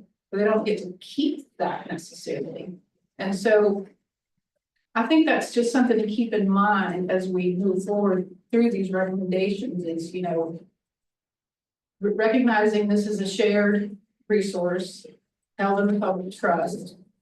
And think about, what do we want the future of our rivers to look like? Do we want to see water in the rivers for purposes other than hydro consumption, commerce, and food supply? That really is what it comes down to, because if we continue on the path we are now with our existing water withdrawal law, it's not a matter of if, it is when we bump up against that. Not enough. I mean, our own models said it. I think some of our biggest users are not going to have enough water based on demand for a large percentage of the time. And that's not even considering leaving any in the stream for minimum flows. But anyway, I just wanted to say that as a kind of a background. I thought that was an interesting perspective of, for water thinking about these water allocations. But this is, no one individual owns any of the water. It is a shared resource. So we need to think about the most equitable and fair way to manage that resource. Any questions about this recommendation? Does anybody not understand it? In groundwater, when they're permitting these groundwaters and apply reasonable use, how often or what is the frequency of denial of a groundwater permit? I mean, are they routinely or normally? It's pretty infrequent. Yeah, It is not, the only times, so I will say this. We do have some areas where we have stopped allowing withdrawal from specific aquifers, and it's very localized. So in the Waccamaw capacity use area, which is Horry and Georgetown counties. One of the aquifers there is being stressed, and that's a lot due to this very high population area. And we've got a lot of development going on in that area, and we have some stressed aquifers. So some of those aquifers we have not stopped allowing withdrawals, we have stopped allowing increases in those aquifers. So if you already have a permit for a specific amount in some of those aquifers, we have allowed those people to, of course, keep their permit and withdraw what they have, but we have not allowed for increases in those aquifers. But there are other sources there, so it's not necessarily, you can't build there, it's just going into a different aquifer or going to surface water. But this is in very localized areas, but we do have the ability to, well, one of the things that we do when reviewing a permit is for groundwater is we look at a 1 mile radius for other groundwater users in the same aquifer that's being proposed. And we can see, okay, this is actually a high use aquifer in this area, so you may have trouble getting the capacity you need. So we would recommend potentially going deeper or shallower based on that assessment, but it's fairly rare that it's fairly infrequent that we are outright rejecting groundwater permits. so is it a fair characterization to say that, reasonable use, at least in the past, has not been used by y'all as a determining factor for permitting? It's more of just useful information that y'all need? Well, we do use it to determine permit limits. So ag, for instance, he was showing kind of what it lists in the reg as to what we look at. So we look at, for ag, we look at acres that are to be irrigated, the crop types. We look at, how many inches per week is estimated and how many weeks. And we usually give an additional permit amount based on that. Like if you needed to irrigate that whole time, and it's not assuming you're going to get any precipitation, if you needed to irrigate that whole 20 weeks at 1.5 inches a week, however many acres. And then these permits are renewed on a 5-year basis. So after 5 years, we would look at your use. We'd probably keep your limit the same because 5 years isn't necessarily enough time to really be established in what you're going to be using. But at the 10-year mark, that's when we start saying, okay, we have 10 years of water use data now. And we may be able to change your permit limit a little bit because, you've only been using, let's say 50% of your permit limit. And unless there's reasons such as, oh, I'm expanding by doing more acreage, or I'm changing up my crop types this year, we may look at reducing a permit.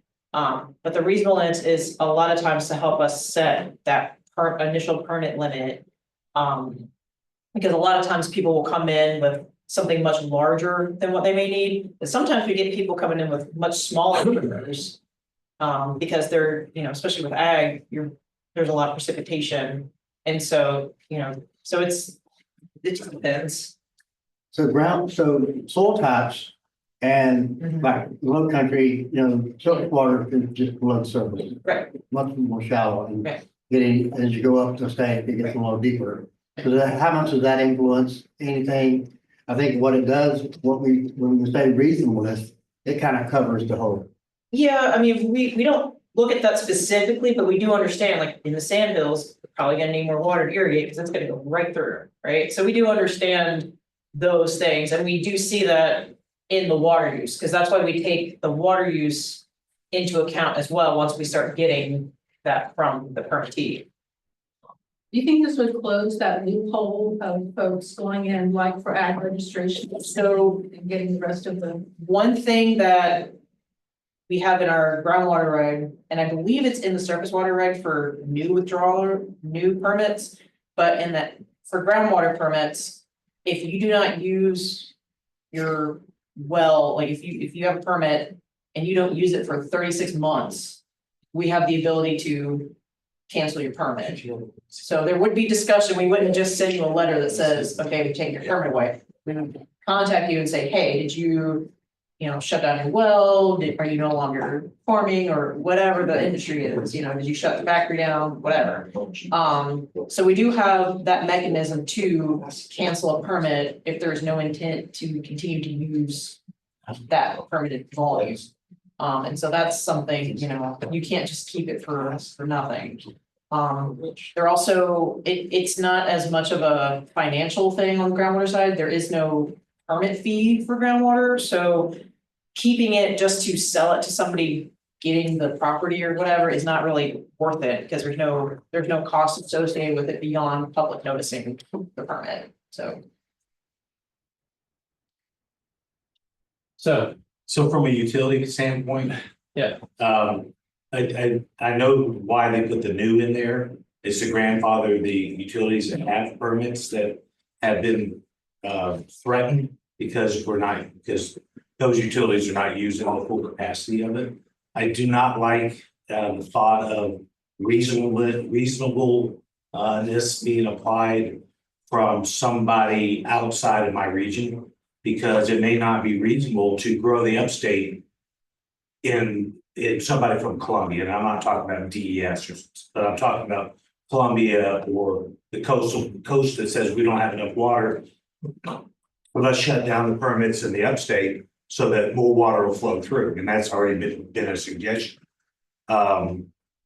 Also, when the talk of the new water permitting, the short-term sightedness of doing 10 or 15-year permits, when you're building plants in the 70s that you're planning on having in operation for over 100 years, we don't want to build a plant for 30 million gallons a day when we know we're going to need 150 million gallons in 100 years. And you're going to get some pushback from utilities, and we don't want to give up our permits because we know our population is going to grow and we're going to need it, and we don't want to have to come back and fight for extra capacity when we have it now. And we've been planning, and we've got capital money invested over the last 118 years in order to do what we do. So I mean, I can live with it as long as it says new. But we can't live with this if you take the new out of there, because we want to be the water utilities are going to want to be grandfathered. When you re-up your permit, though, don't you have to, you have to explain why you're re-upping it, right? So Yeah. There is some criteria in place. There is some, but who in the world is going to say, okay, we're going to take away your permit and 1 million people in the upstate are no longer going to get water? That's not going to happen. Right. But what we're worried about is the future growth of the area, which is going to happen. And our basin is one of the main economic drivers of South Carolina.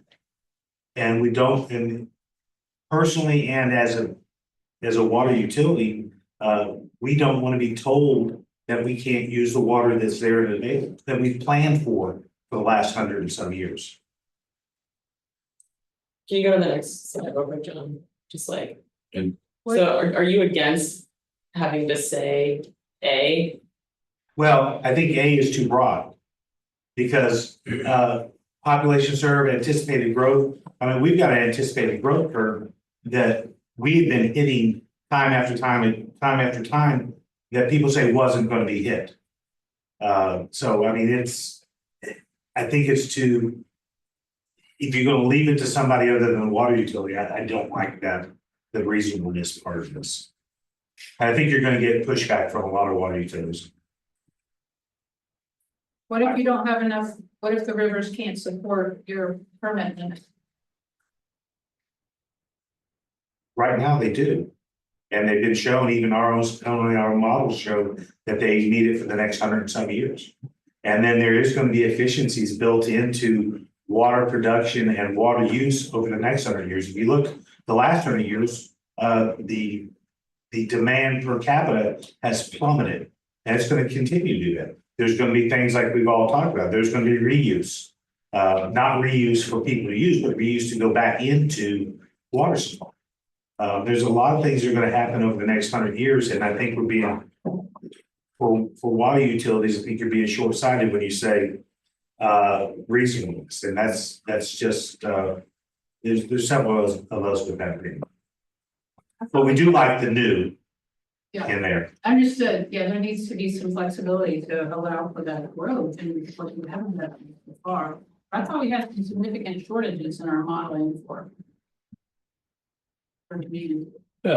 If you don't look at the source from the upper Savannah for Greenville, then there's shortages. But if you consider that source, then I believe under that fully permitted registered scenario, they're okay. But that's not to say in some of the other basins like the Broad, under the fully permitted registered scenario, there were public water supply shortages. So I think it showed that. Which goes back to regional water planning and an upstate type of organization. Absolutely. Regional planning is a wonderful, wonderful thing. So the other elephant in the room is climate change and what it's gonna do to your water supply in the Hunt Field. It's coming, it's here already. And so, I mean, and that's there's predictable model for that. You know, I support what, what Jeff's saying there about, you keep the view in there and having some flexibility built into it. But I think everybody should not be naive and think the climate change is not gonna affect everything that we're talking about. It's doing it already. Well, they're saying climate change in our area is gonna make us wetter than usual, which is great They give you more. for South Carolina. Not maybe to sell that water. If you're damn close. Except for irrigation. Which I think is crazy, but. So I want to try to, unless there's any other questions about this one, I want to kind of cut off the discussions. We have other ones to talk about. Jeff said that he'd only vote for it if it has new in there. Sounds like we have consensus. So I think there's probably consensus, but let me ask, is there consensus on the recommendation that the Upper Savannah made, which includes new? Is there anybody opposed to that? Let me ask that. Raise your hand online or in the room if you're opposed to including this recommendation with the word new. Still got a little bit of heartburn about the whole reasonableness of it, the reasonable use aspect when it comes to agricultural use. Because I really don't know what that's gonna look like, when it comes to surface water. I mean, we all know groundwater is a totally different animal than what surface water is. And to those of you who were here last time, listen, my comments about it, I'm not for agriculture not having any responsibility out there, and I deplore what happened on the Edison down there, but because I was under the impression, and I still am under the impression, that those registrations were based on capacity, pumping capacity. And I'll reiterate again, if you don't have any pumping capacity, you don't need a permit. I understand that maybe one was issued to start with on what I intended to put in the pumping capacity, but if I don't have pumping capacity, then I shouldn't continue to have a permit. And I do have a little bit of heartburn too, because I don't understand what happens, don't fully understand what happens to these agricultural registrations. Because unlike a water utility who is eternally exists, I don't. And it's my understanding that my registration doesn't go with my property, it goes to Thompson Smith. So when Thompson Smith disappears, then that registration disappears, and you would be going through a new registration process. Correct. Yeah. So from that standpoint, I mean, it's definitely better with the new and but it's not really as protective of agricultural registration as I would like to see. So Thompson, what you saying is if you pass your family, your permit cannot be passed down to your family. It has to be re-permitted? A registration, yes, agricultural registrations are not transferable, only permits are. And right now, it's automatic. if you're an agricultural user, and you apply for that registration, and the water's there, and you got the capacity, it's automatic that they give it to you. And that's fine, and that's what I want to see continue. I just don't want to get into a situation here. And I'll clarify, so registrations, for like a new registration, if you're coming to me today, you don't necessarily have to have capacity, and that's the whole thing, there's no. What you Like, asked for. It's whatever you ask for, so that's why, you know, But somebody's I'm just hired telling you, ones. that was never the intention of the law. That's why there's a lot of talk that the law needs to be fixed. Well, or the interpretation of the law Right. got to be fixed. Yeah. I don't think we're gonna be able to solve the interpretation. They fix it. Recommendation, yeah, that's for lawyers, I guess. One of the, yes, Just real quick, I personally am against this with the word new because I feel like it further exacerbates the grandfathered uses, and that's literally why we're having this conversation today, is our frustration with the disconnect between grandfathered users, new users, and that's our frustration with the law as it stands. And so if we approve this, we further support grandfathering, which to me goes against the whole purpose of this conversation of what we're recommending in terms of policy changes, because then it just only applies to new users. And that's such a small percentage of what is actually happening. And so for me, that this becomes completely moot. I'm also against it because I just don't feel like those that currently exist for groundwater withdrawals. Again, I cautioned everybody last time for voting for this without knowing what that verbiage was. We've all now just seen it for the first time. I saw it yesterday because you sent it to me. And to Thompson's point, you know, groundwater and surface water, although it's water, we can't be treating it per se the same in the sense that a withdrawal has different effects on a groundwater source versus a surface water source, depending on where you are. And so if we're gonna recommend criteria, whether they're reasonable use or other, they should be informed by the effect that they're gonna have on that withdrawal from a surface water perspective. So I will be voting against this if it stays as it stands. so I think, and stop me if I'm saying anything incorrect here, but the reasonable use criteria would apply equally to whether it's coming from the ground or the surface or wherever. That's just saying, how are you using that water once you've withdrawn it? Okay, and they're saying, are you reasonably using it, or are you using it so that you're wasting it? Doesn't have anything to do with the source of the water. Okay, it doesn't. Now, there's a different determination about, okay, are you impacting the aquifer, or are you causing flows to drop below minimum stream flows and you need a contingency plan? That's a different analysis. Doesn't have anything to do with the reasonable use, correct? Yeah, Right. So there's Because two separate things. Reasonable use is just the water that you got. so reasonableness. Once again, let's say with a water supplier, I have it in front of me, you know, we're looking at things like conservation techniques and alternate sources or interconnectedness that exists with that water supplier. And then a separate part of our assessment with an application would be, where's the water coming from? So those are two different things. Okay. So which one is this applying to? This is just talking about what are you doing with the water? After you get it? Yes. Right. Okay, well then my Because second comment we can nix. Because but I feel the same way. we still have to do our assessment, like, if, you know, as the law stands, you know, we do safe fuel and then downstream flow, so that would still be the first part. Or that'd be still be a separate part, and then it's looking at, okay, is how much you need, or how much you're requesting. Does it make sense for what you need it for? Right, to protect the resource. Yeah. Yeah. Okay, Well, that's the first, yeah. still stand by it. Yeah. Okay. But if you're not using, let's just, you don't like the term grandfather.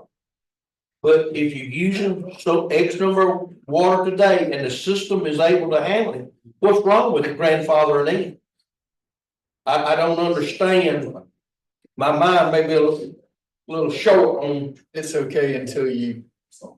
Yeah, It's not but you're enough. not going over. But this isn't a continuum, we're not at a static state, the world is changing, climate change is real, like. And if you're using safe yield as your upper end, safe yield is not as the calculation stands in the regulations. And it's not consistent with what the law says. Safe yield is not present in our rivers for 50% or more of the times. For 50% or more of the year, those users, if safe yield is the top, can dry up the streams. So you guys are all thinking of great points and how all this stuff is related. And how, well, to make this recommendation, you know, it kind of impacts this recommendation, or we need to tweak this. That's great that you're thinking of all that. Unfortunately, you can see where the discussion goes, like, well, I can't support this because I don't want grandfathering, or it's a slippery slope that I don't think we're going to make progress. And that's why some of the other RBCs say, well, we can generally agree to these concepts. The first one, this one, was meant to remove that loophole. So people can't apply for water that they're not using, therefore tying up water that would impact a legitimate user that comes along. And that was the focus of it. You got a great point about, well, you don't want to promote grandfathering, but still, people just look beyond that and said, well, let's look at grandfathering as part of this recommendation, which is, we're not going to make a specific recommendation, but we think that the law needs to be improved because there's grandfather in most users, and 96 or 7%, I can't remember the number, of existing water users are, you can't manage them because they've got these permits in place or registrations that tie up the water. And if we get into 10 years of drought, only the governor can come in and say, stop pulling out water. So would you concede to the use of new on the first to get consensus with the second? I realize that's a little, you're dealing with the second one. Let's vote on the second. Then we go back. I would like to have consensus on it with or without new. That's the reason I kind of challenge here. So I mean, again, great discussion, because a lot of this didn't even, the other RBCs didn't see the intertwinedness of some of these recommendations. But they did feel that, well, in concept, we think these are good ideas. But I see. And I think there's value in putting forth those good ideas and then letting the folks that write the laws figure out what can we realistically do. So that's my suggestion to you all. And that's why I presented them this way. First, to look at reasonable use, and then to talk about kind of grandfathering. And granted, this recommendation is very vague. It's just saying improve it, but we think it needs to be improved because the majority of water users are not really regulated. There's no effective way to manage the resource or even enforce how much water is being withdrawn. And that needs to change. Don't know what the solution is necessarily, but someone needs to sit down and think about it. Water SC, or the legislators, DES, or I don't know. I only think you can probably take baby steps at this point if we want to get consensus. If you don't want to get consensus and not agree to these recommendations, then we'll have a pretty short chapter 9.3. Well, I can tell you, as long as I'm in the room, you're not going to get consensus on this. Because I'm just absolutely opposed to opening up the Surface Water Withdrawal Act, because although it needs some fixing, I think we stand agriculture particularly would be the biggest risk taker in the room that we lose our registration status. So I would be opposed to even opening it. So that means you'd be opposed to this one because you'd have to open the law to change this. No, if it's only going to apply to new Surface Water, I'll go along with the new part. Okay, so but you still have to open the law to do this. Yeah. You have to open the law to do this. Yes. You can't do ESP regulation, changing regulations in the law? No. That's not how it's written. The Surface Water Withdrawal Act is very prescriptive. We talked about that. Yeah. Or maybe we'll talk about it offline with some people too. Yeah. It's too prescriptive to do just through Yeah. regulation. If we can't get consensus, we can always just take a vote. Well, before you vote on the first one, Catherine has a good point. Let's make sure everybody understands this one. This was proposed by the Broad initially, and the Upper Savannah and Lower Savannah Salkehatchie discussed it and they agreed. The Lower Savannah Salkehatchie actually switched the order of the words enforceable and effective because they saw effective being the more important word there. And they didn't even think enforceable should be included, but they decided to keep it for consistency's sake. But the point of this is, allowing for some type of more effective water management. Recognizing that because everybody was grandfathered back in 2011, that limits the ability to really effectively manage it until you get extreme drought, and then only the governor can say stop withdrawing water. So Thompson, if you had no water to even do your if you had no water because the people upstream were using all of their registration, would you feel differently? Like I say, I'm one of those people that, you know, I believe in the old riparian laws. You know, that it's yours to use when it's passing through your property, as long as you're not harming somebody downstream. Okay.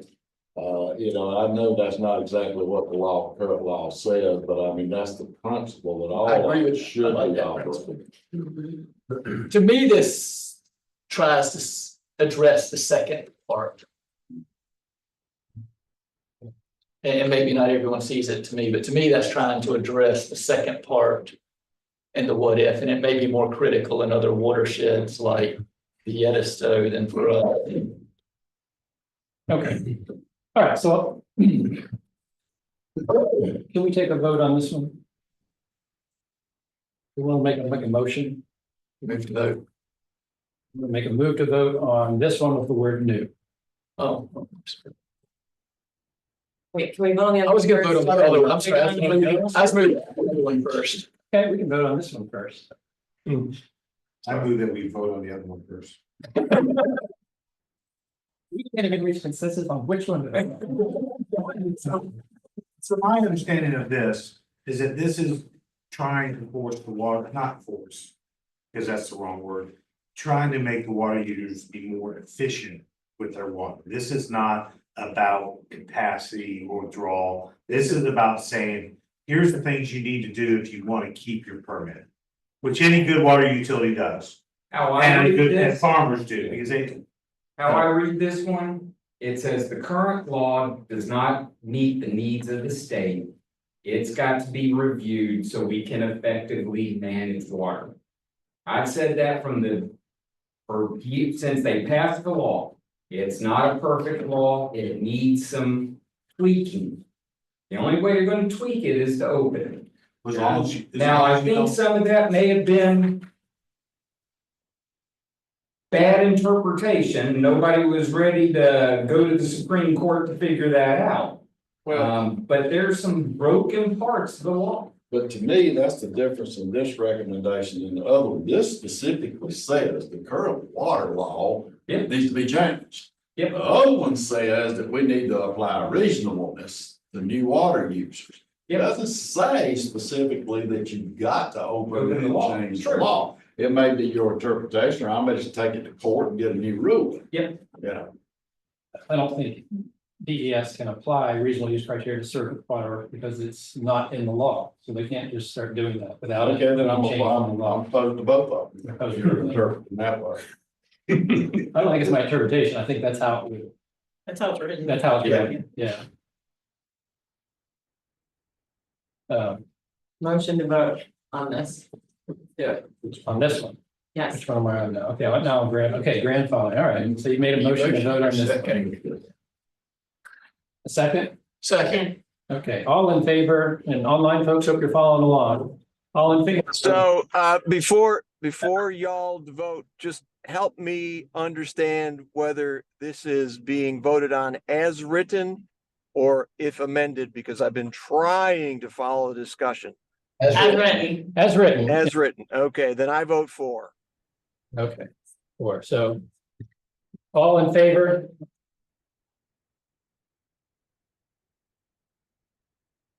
Okay, so 1, 2, 3, 4. Wow.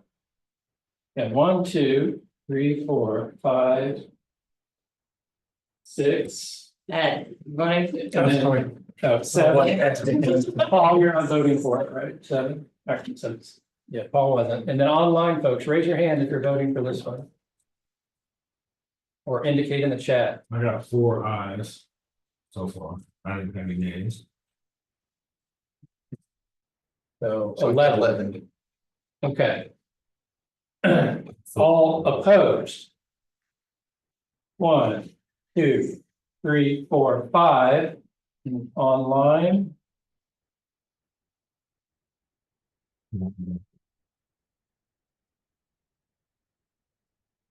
Five.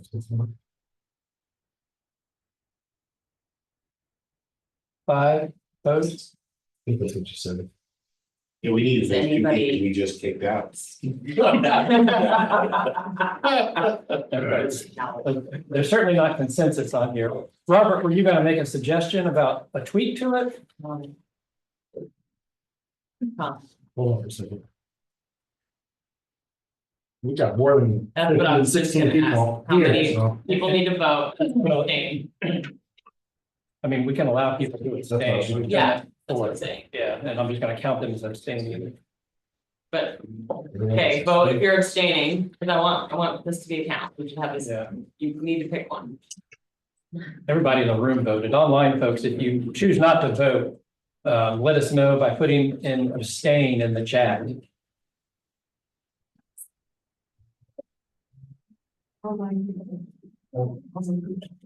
Let's say some of the folks online, they possibly. You're right. There. Yeah, that's why I'm just gonna give them abstain if they're not following along. Yeah, I've got nothing. Yeah, okay. Thanks. So that's 4 abstaining, I think. We have 20 total.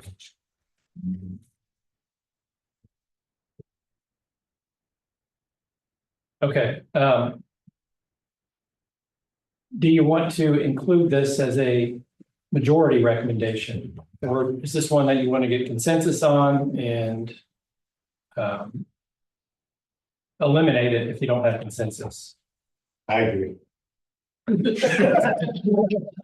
opposed, agree to that. I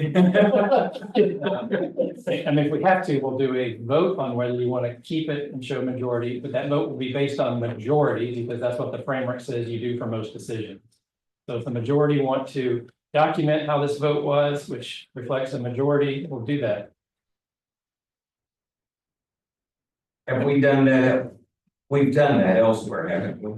Or have we not? We have at least one recommendation had to do with groundwater that was not consensus and it was by majority and everyone was happy if we just put, you know, what the vote was in there. I mean, we say that was majority, not consensus. But Is this not really, in is the this, chart. this is my last plea for, but is this really necessary? Since Water SC and the governor is doing this exact thing through legislation, why do we even want to weigh in on it? Great question. Why do we weigh in? Why on we something? need to weigh on it because our, Why are we here in the first place? Yeah. our original. That's a good idea. Our study was to come up with the Saluda River Basin plan of what we as a group think is best for our basin. And I don't think this is best for our basin. That's fair enough. That's. We would be acknowledging the majority.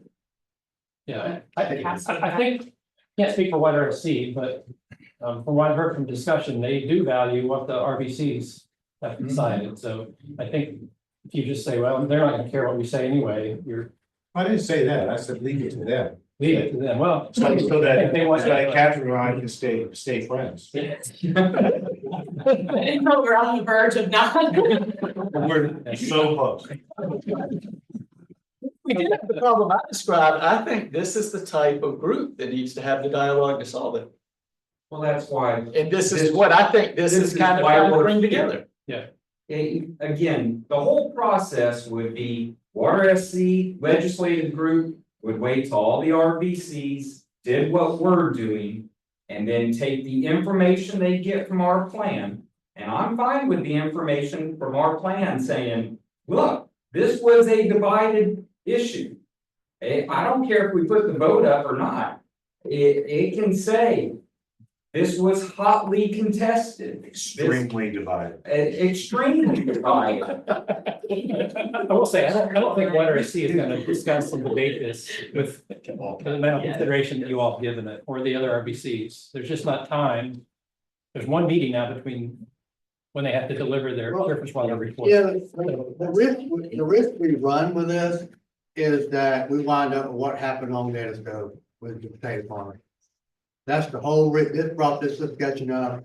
I can remember the very first meeting down in Greenwood, where this came up. I predicted that wells would go dry and salt marsh intrusion would happen in the Edisto Basin, and that's exactly what happened. This is what this is about. Well, I think it's beyond that a bit, because right now, our water, not, what is it, 97% of the permits are grandfathered. And so all of the permitted and registered users right now are not subject to any minimum in-stream flows. None. So, you know, our models that are those percentage shortages are percentages from zero. That's leaving zero water in the rivers.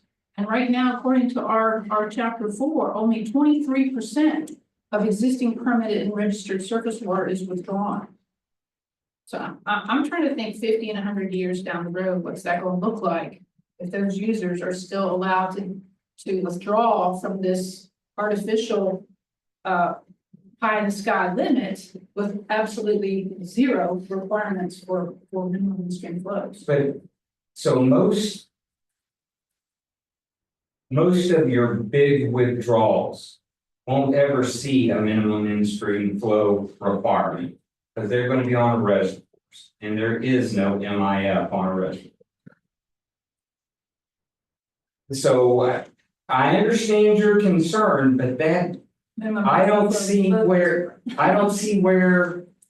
that argument comes into play with the permitting process as it is now.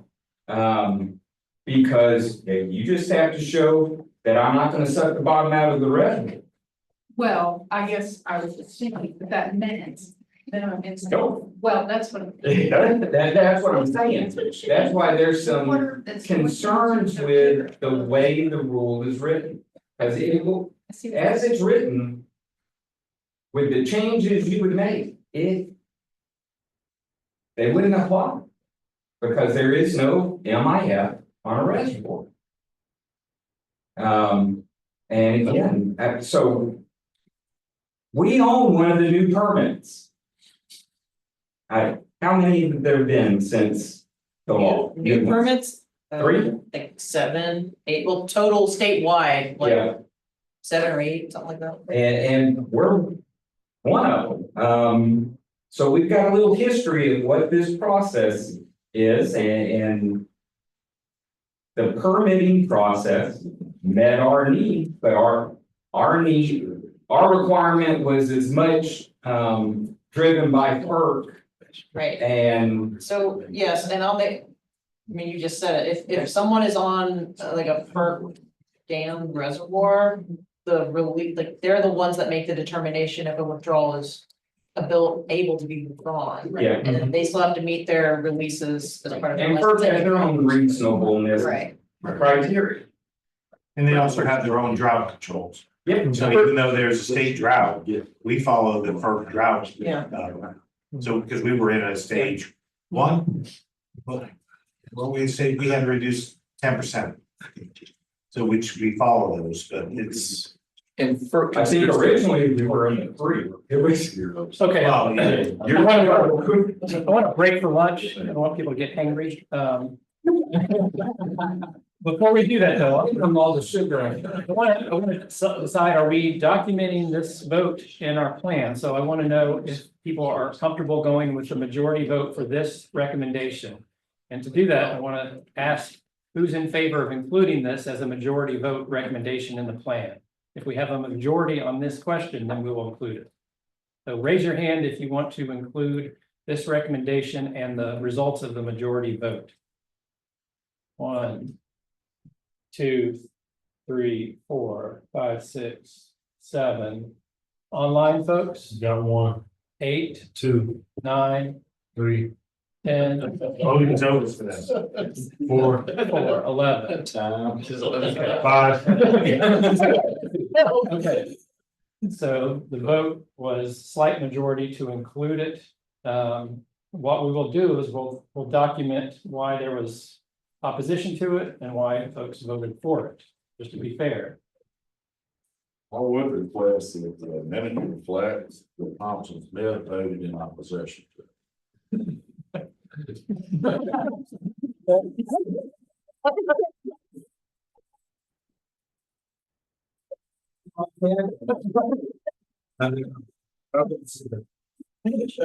I usually don't include names, but I will since you said it. No. For the city.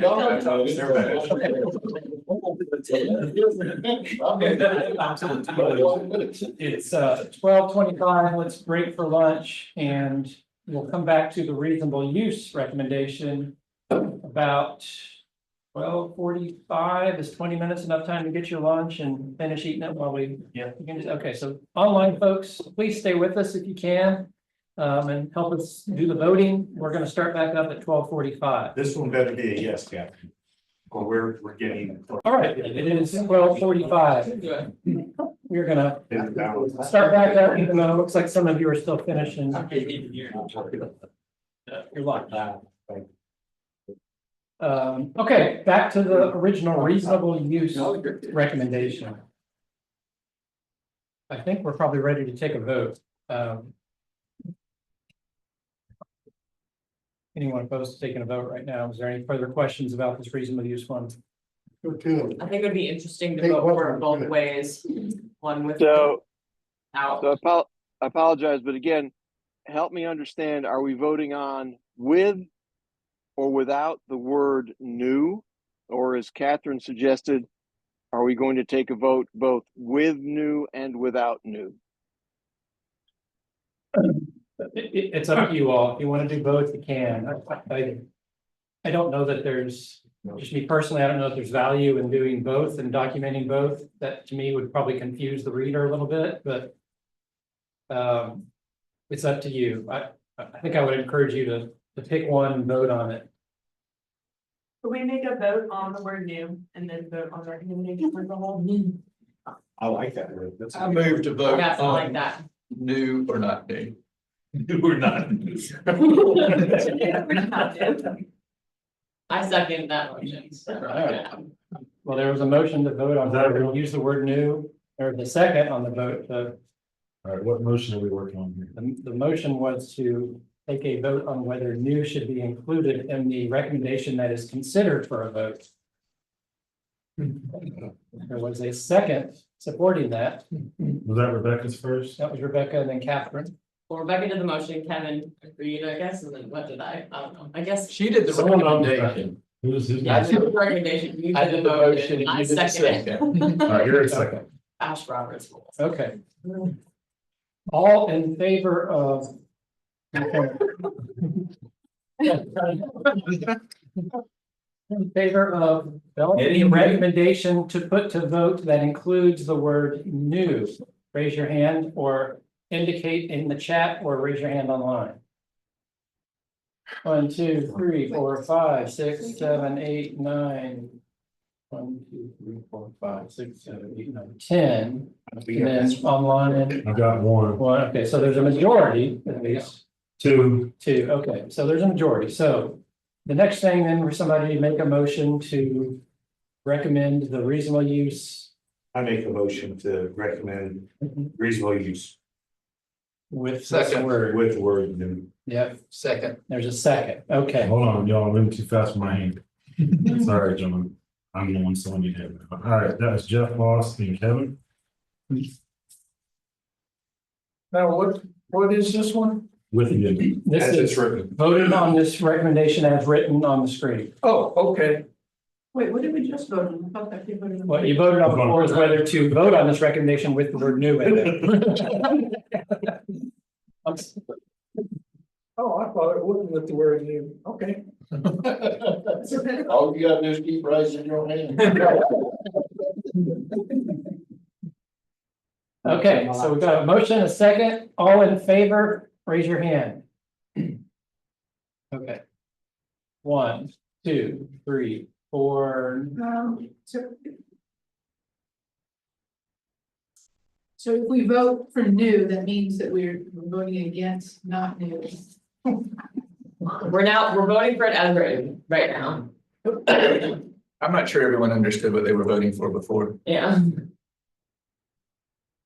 Okay, you want to redo the vote for whether to include new in the recommendation that we vote for? So I suggest reading back, if there's question about that previous motion, I suggest reading back that motion and explaining it. That would be helpful. Okay, so If we've got this much problem, we need to throw the damn thing out. Start. let's try this one more time, and then we may take David's suggestion. There was a motion and a second to consider a definition with the word new as seen on the screen. So we're not voting on the definition, we're voting on whether to include the word new or not include the new word new. And the motion was to include the word new. So raise your hand or vote online if you want to include the word new, and then in a separate vote, vote on the recommendation as written on the screen. The first vote that we're doing now is just whether to include the word new. Is that clear to everyone?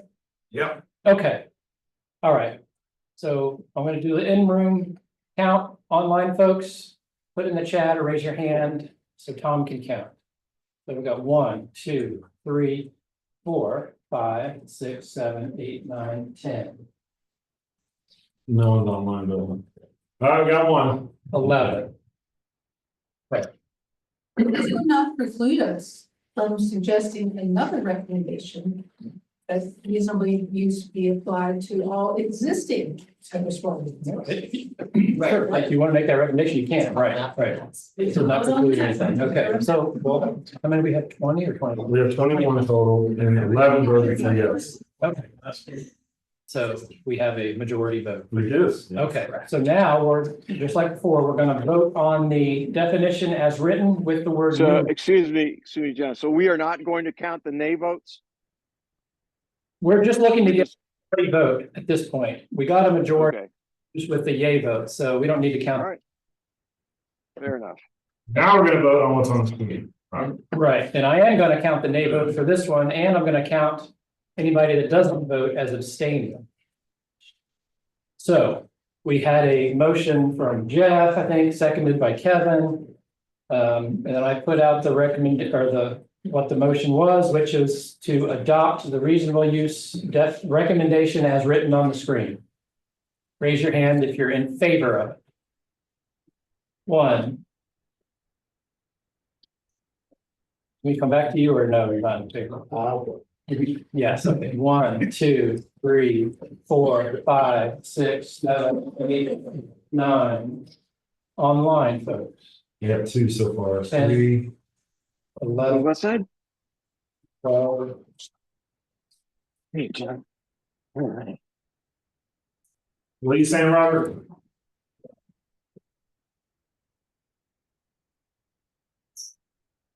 We had 12 for. You got one more. 13. So I was voting against, I apologize. So 12 for. Did you count Roberts? Yes or no? No, I have not. Okay. So there's 13 for. Yeah. Okay. 13 for. Okay. All opposed to this recommendation.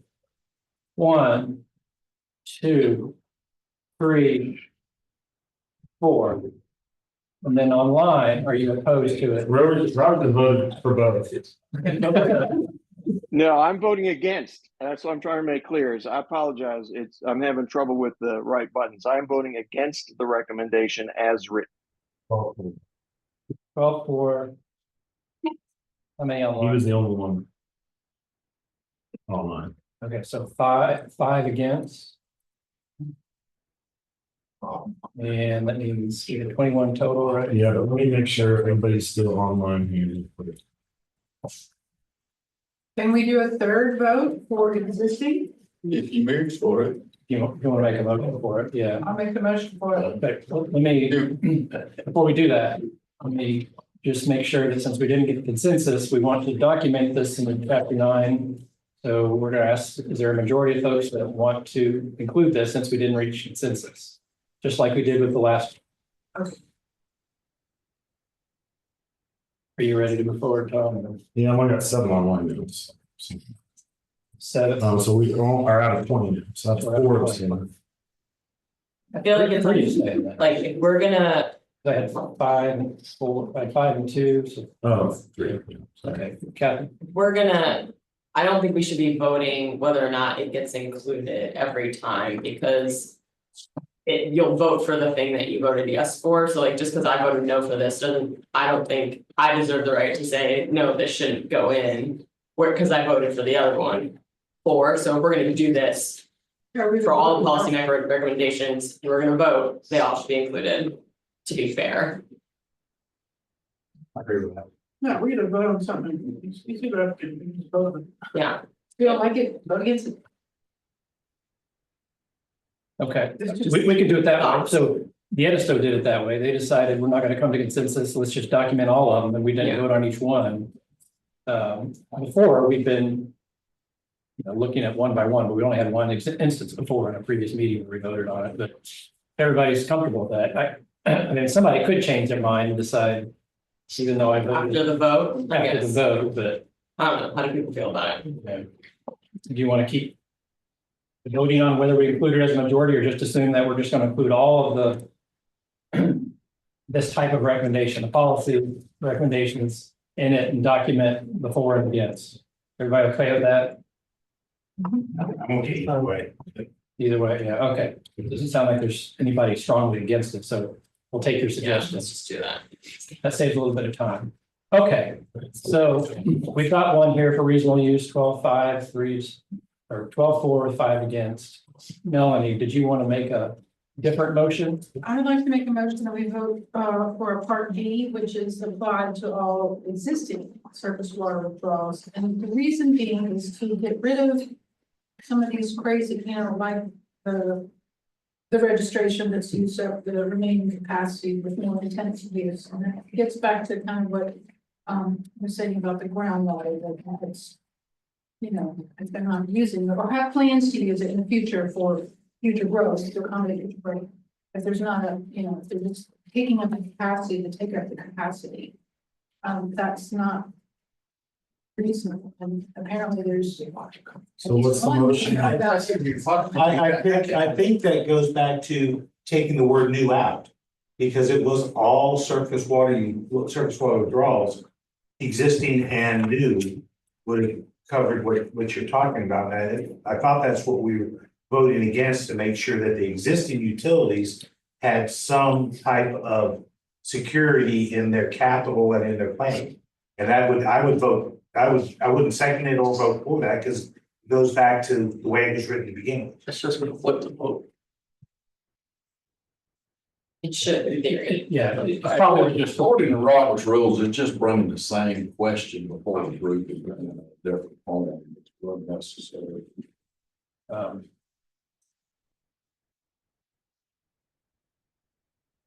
Because it neglects this. Yeah. If you go to existing, then you neglect what we just voted. Right, so Melanie, what we can do is we can explain in the discussion your point here about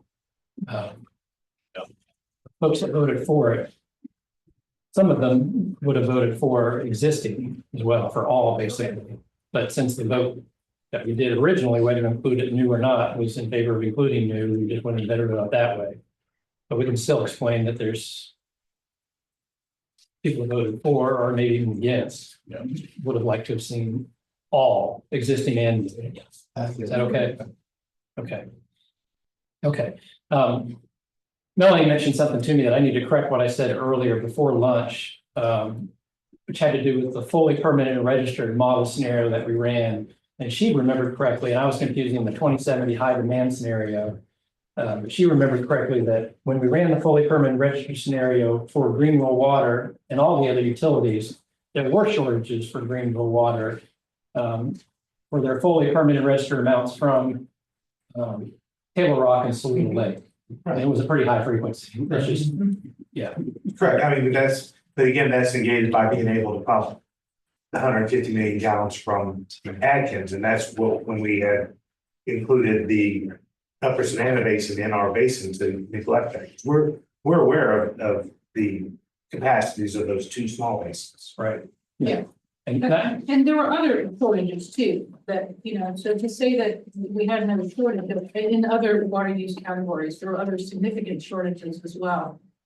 So to say that we're, you know, not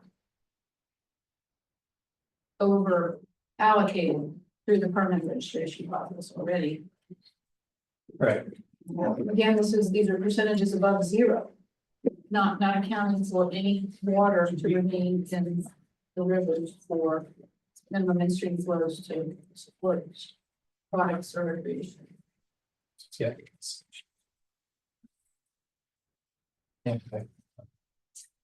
Okay, all right, let's move on to another one that there was some consensus among other RBCs, but not as much consensus as reasonable use and that earlier one about improving the law to be more effective. This had to do specifically with distinguishing between permits and registrations. So the broad and a very slim majority of the edisto, in fact, it was, I think, one vote, said that all water users that withdraw above the identified 3 million gallons per month threshold should be required to apply for a water withdrawal permit. Currently, there's both permits and registrations. So I really don't think we're going to get consensus on this one. We could put together a vote and we could document the majority, if there is a majority, for the recommendation, or if there isn't, we won't even include the recommendation. But discussion around this, questions around this?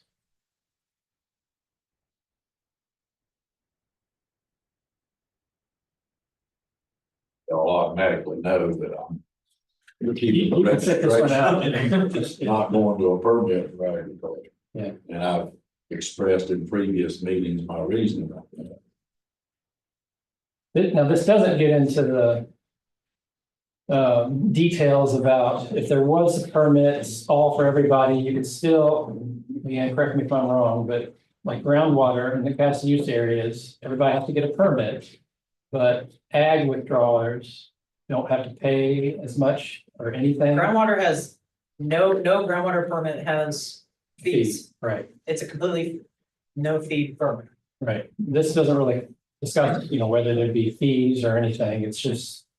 Yeah, currently no registrations have fees. Yeah, registrations do not have fees. Permits do. Yes. Right. Even if it's an ag permit, So, if yeah, it's all been Two allocated. completely different programs governed by different regulations. So groundwater, nothing for groundwater has permits. Right.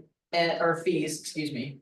They have permits. They only have permits. Right. Surface water side, there are fees for permits, not for registrations. But if all the water has been allocated through registration and I'm an ag. And I then have to go for a permit. Yes. Which does carry a Yes. fee, even though it's an agricultural. Yes. Yep. All right, what do you think? Do you even want to consider this recommendation? If it's already considered, it did, why do we even have to consider it? Well, this is a recommendation to change the law. And not distinguish between registrations and permits, so the way it is, there's. Refresh everybody's memory, currently agriculture is a registered user, not a permitted user. It's a much simpler guaranteed process if you're a registered user. In other words, if the water's there, you're gonna get it. For surface water, yeah. For surface For water. groundwater in the capacity use areas, everybody has to get a permit. Groundwater and surface water. And those permits would carry with them requirements for minimum in-stream flows. For surface water, yeah, For service. yeah, Whereas right now they registered, correct. and that's. I like it because it levels the playing field for everyone who's subject to the same rules.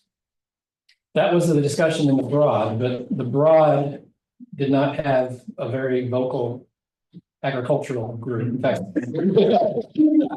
I wouldn't say that in a bad way. I'm just saying You're right. they weren't there, basically. That's what we here for. Yep. You guys are representing well, your group. So it was a different mix. That's why kind of that went through without much opposition. And in Yellowstone, again, it was by one vote, so they were pretty evenly divided. Other RBCs decided, yeah, we're not even gonna weigh in on this one, and they decided not to make a recommendation. There wasn't consensus, so they didn't even want to put something in, decided not to even document majority or minority or I whatever. will remind everybody that agriculture, particularly here in the upstate, is a minor user of water. Saluda, everybody less than 1%. And gonna get less. Yeah. That's true. Yep. So. Does anyone want to make a motion to even consider this recommendation? I'm making a motion, we'll throw it out. I make a motion to consider it. Wouldn't you have to start learning how much water withdrawal they are actually taking if you're gonna be above a threshold? And do you do that already? Are you metered in any way? So you'd have to meter their water and then what they're, if it withdraw above the identified threshold. Well, So if you have a threshold, whatever that threshold is, for 5 gallons, you gotta know whether they went above that threshold by metering it somehow.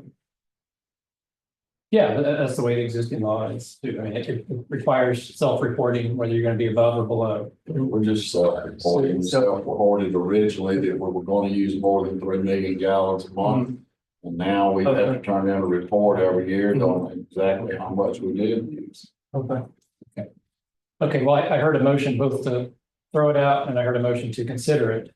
So I think we do need to decide to vote on it. I mean, there's different opinions in the room. The first one I heard was David. They made a motion to not even consider it. So is there a second to that one?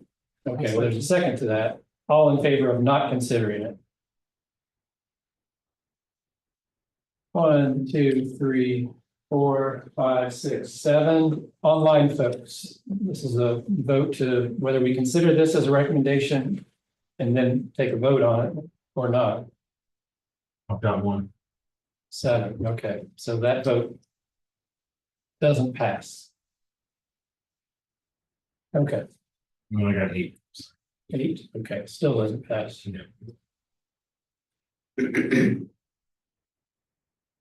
Okay.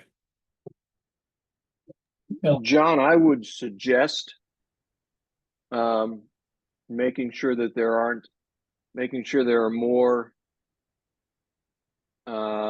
nays than there are abstentions. I would not automatically assume that just because 7 people voted to accept that the remaining people would vote to. Yeah, no, that's a good point. Because we've had some folks not paying attention or abstaining by default, so. What's the opposite of what I said before? Motion to not throw them. Motion to, yeah, Or not. well, yeah, so. Motion to not throw it out. Motion, well, no, this is not a new motion, this Right. is just what is It's it a vote. nays? Against throwing Yeah, I it out. asked originally who wants to throw it out, you raised your hand. That was the 4s for throwing it out. Now we're asking for the nays for throwing it out. Raise your hand or vote online if you don't want to throw it out. 1, 2, 3, 4, 5.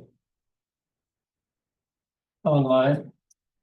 I can't tell what, Phil put up a red X, I don't know what that means. It's not the golden buzzer. Maybe he's saying, don't, okay, so that's 2 more, so don't throw it out. 6, 7. 8. So it's 50-50. No, we got No, I think it was At 8 to 8 7. 4. It was 8 to 7. Oh, Andy, You had 7 in the room, and 1 online. I got another one that says don't throw it out, so I think we're 8 and 8. Well, how many did you have online In the beginning, I had 8, now I have 7, Larry dropped off. No, but I mean, when we were voting in favor of it, I thought we had 7 in the room and then you counted 2 more online. We had 6 in the room, 2 on. Because I had 2 online. And let me just double check the ones in the room who voted to throw it out for the yays. Raise your hand. 1, 2, 3, 4, 5, 6, 7. Or 7 in the room.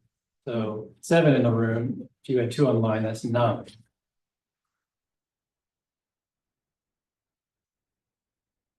People are adding comments late. It's not hard to keep up. They're not going uniformly. Hey, look. You want to try again? Yeah, all right, folks, we're gonna reset everything, and I'm gonna ask this motion, we're gonna ask this motion again, because we're kind of at a 50-50 here.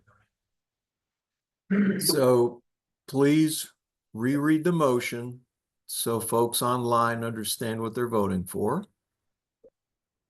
Now, I want everybody online to either say yay, nay, or abstain, okay? So if you're paying attention online, put in the chat next to your name, yay, nay, or abstain. So the original motion was to not consider this recommendation. It's not even a vote on the recommendation, it's whether to consider it or not. The motion was to not consider the recommendation that's on the screen. All in favor in the room and online, raise your hands or put so in the chat. 1, 2, 3, 4, 5, 6, 7. 7 in the room, and then online, folks. So put your answer in the chat. I have a room. Counting Jeff's left hand. I don't have any days on that. We had 2 more, we had 2.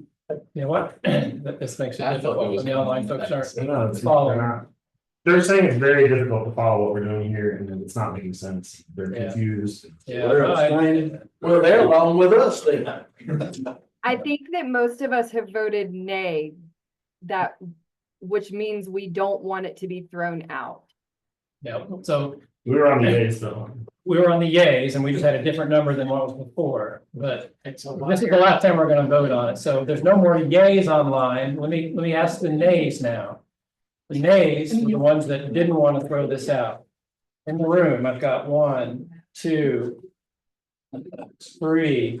Melanie? Melanie? You vote? Melanie, we're voting. What? You were a yay before? I mean, a nay before? Not throw this out. Keeping it? Yes. So that we can vote. Yeah, yeah. So 1, 2, 3, What are we 4. telling? Raise your hands again for Pay attention. voting nay on this motion, which means you want to keep the recommendation and make it for, put it up for a vote. 1, 2, 3, 4, 5. Okay, and then online. We got 1, 2, 3, 4. Robert, are you a yay or nay? I voted for the motion already, as I said in the chat. For the motion. Okay, we're asking for yays and nays, sir. The motion is to throw it out, Robert. You understand that? Yes, I understand, and I voted yes to throw out Okay. the recommendation. So add 1 to the yay. So we have 7 in the room and we have 8. So we have 8 yays. Yays. How many nays? All right, let me count the names. 1, 2, 3, 4, 5. 5. Okay, so we had 5 in the room. So that's 10. 10 nays. 10 nays, 7 yays, So 2. 2 abstain. 8. We had 7 in the room, didn't Robert vote? Yep, so we got 8 yays. So it's 10 nays and 2 abstains. So the motion did not pass by 2 because we had 10 nays. The motion to throw out did not pass. Right. Right. Now we need to take a vote on the motion. I bet I know how it's gonna go. I think that's a good outline for making it clear. Yeah. You could always just say yay or nay, type that into the chat box, and if you like which one they want to do for a motion. So instead of like having each individual person having to type it, you can type out the motion, then in the next send yay and then send nay, and have people like their choice. That way it's easier to count. I don't know if that would be. That's up to Tom, I guess, what's easier to We can use. do that moving forward if you want. When you say like, you mean the thumbs up thing? Yeah, but then people will have to find the emoticon and put the thumbs up, and I'm not sure. I think that'll make it more confusing for us. Yeah, sometimes the thumb stays up and you don't know The which thumbs thumb's down is not an option. It's zero. Put in the I chat. just looked at them. Yeah. I think they need to put in the chat so we can see who's voting and who. Oh, yeah, you have to put the 3 buttons to do that. I agree with John. If you type in thumbs down, it's not there. Yeah, Josie, did you have a No comment? I think it's Robert. Oh, okay. Oh. Okay. Okay. Melanie, Okay, nice. Yeah. I think the ball's in your court if you wanted to put forth a motion to consider this recommendation. Okay. All right, is there a second? I'll second. Okay. Okay, all in favor of the recommendation as written on the screen, Say aye. raise your hand, and online, put in the chat, please. We're voting for this, all in favor of this recommendation. Put in the chat, for or against.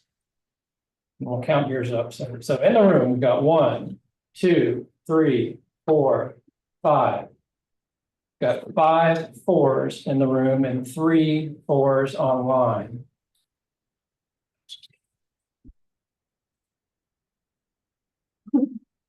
All opposed. 1, 2, 3, 4, 5, 6, 7. Online, 1. Tied. And we lost our vote. Yeah, we lost Paul too, he's out. So where are we We at? also have the wording that Melanie proposed, which is similar in vein but different, so we could vote on that one to see if that changes it for anybody. So that's 3 years. So how many how many would have abstained with an 8-8 vote? 3, because we lost Paul. We have 19 now.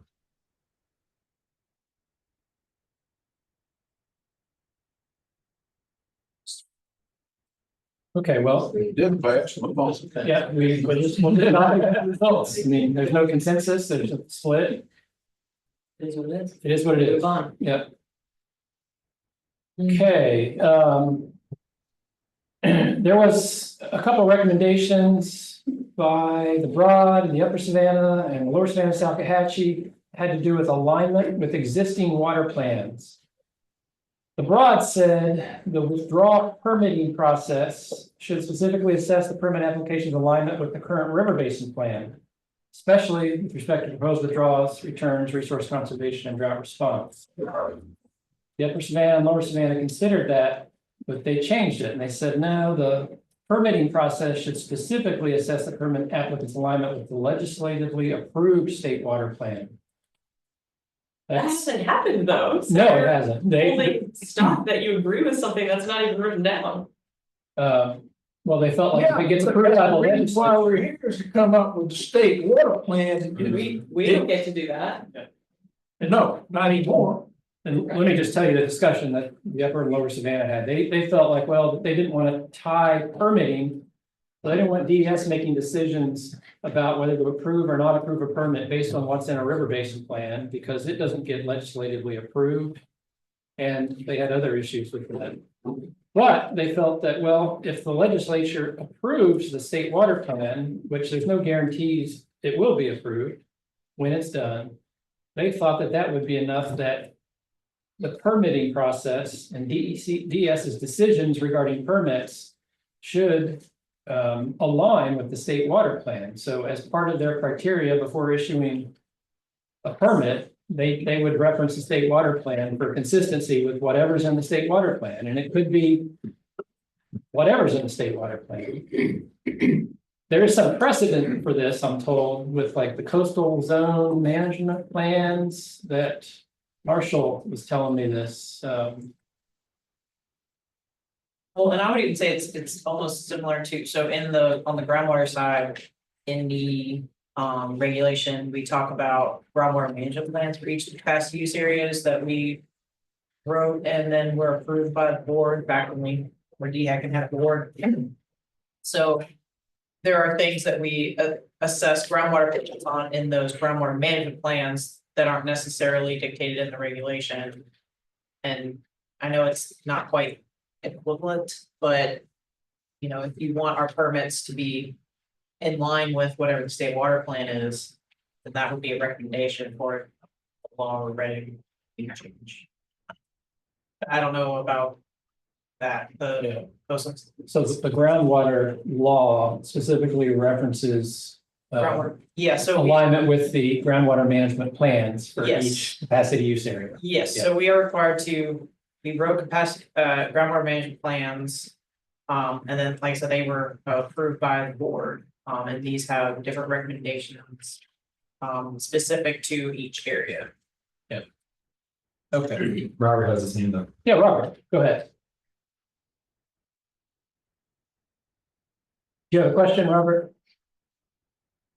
I apologize. I understand the Broad River Basin's, I think I understand the Broad River Basin's objective here, and I think it has merit that as a River Basin Council, we would want to at least encourage DES or its successor, whoever is going to manage water permitting. We would want to encourage that agency to incorporate a river basin plan into its surface water withdrawal permitting process. Yes, that was consistent with the discussion the broad RBC had. That idea. So from that standpoint, I am supportive of this idea. I don't necessarily agree with the way the way this is written, but I am supportive of the idea that the work we are doing as a River Basin Council inform DES in the water withdrawal permitting process.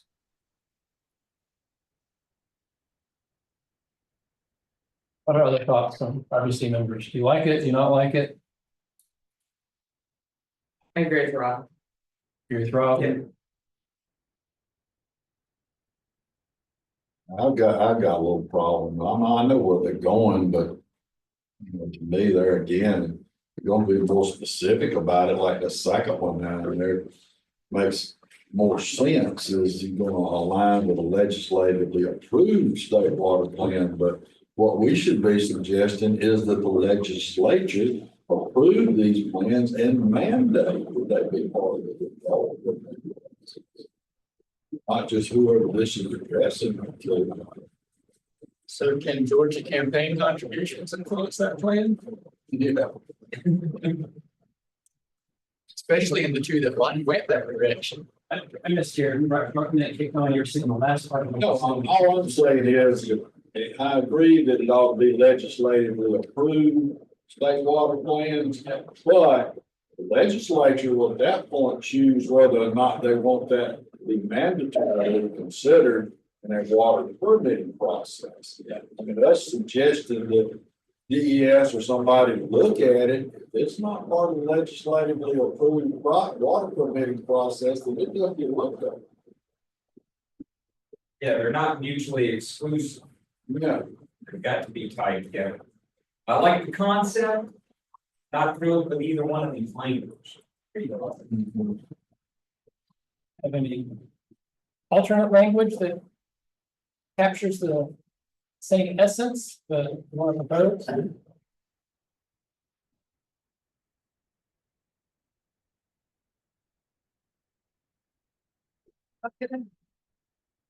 No, we're not gonna come back to it. We're gonna finish the discussion if we can. Okay, red button. Thompson, do you want to make some kind of recommendation toward it? I'm thinking about it, David. I'm not sure that I got a clear recommendation I want.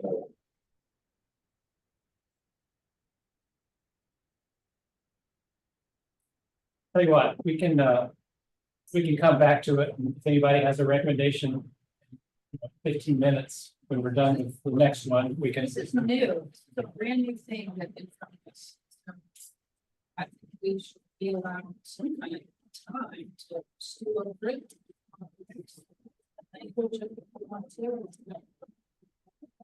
It's kind of new. Well, to us. Well, it was in It's the, presented, I think. yeah, that's the first time they presented it to you, but I included a summary of all the recommendations that have been made last time that I sent out to you all. I think if we go back to more boilerplate stuff, though, we probably got a lot of stuff headed in this direction. Maybe not exactly this, but. Actually, I mean, there was, So in the grand scheme of the state water plan, now DES is required to come up with the state water. To my knowledge, there is no requirement for the legislature to approve it, disapprove it, or do anything. Is there?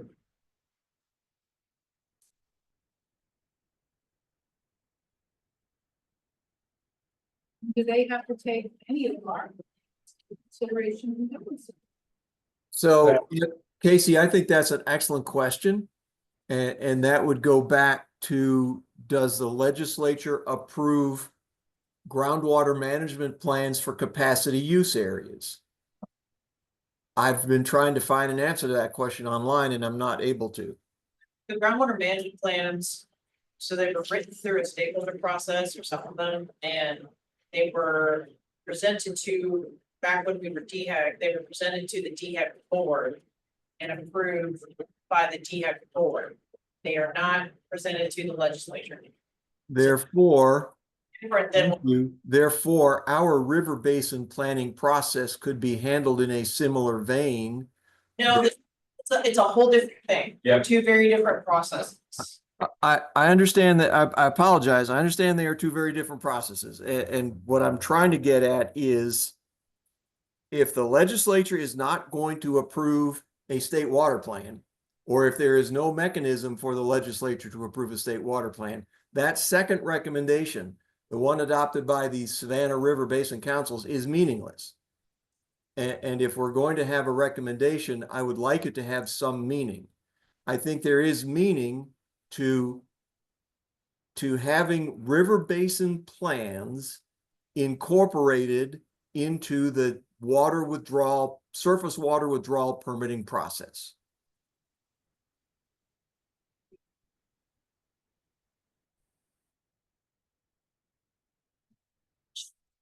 I'm hearing several folks who agree with it, but I'm also hearing others don't really agree with it as a recommendation.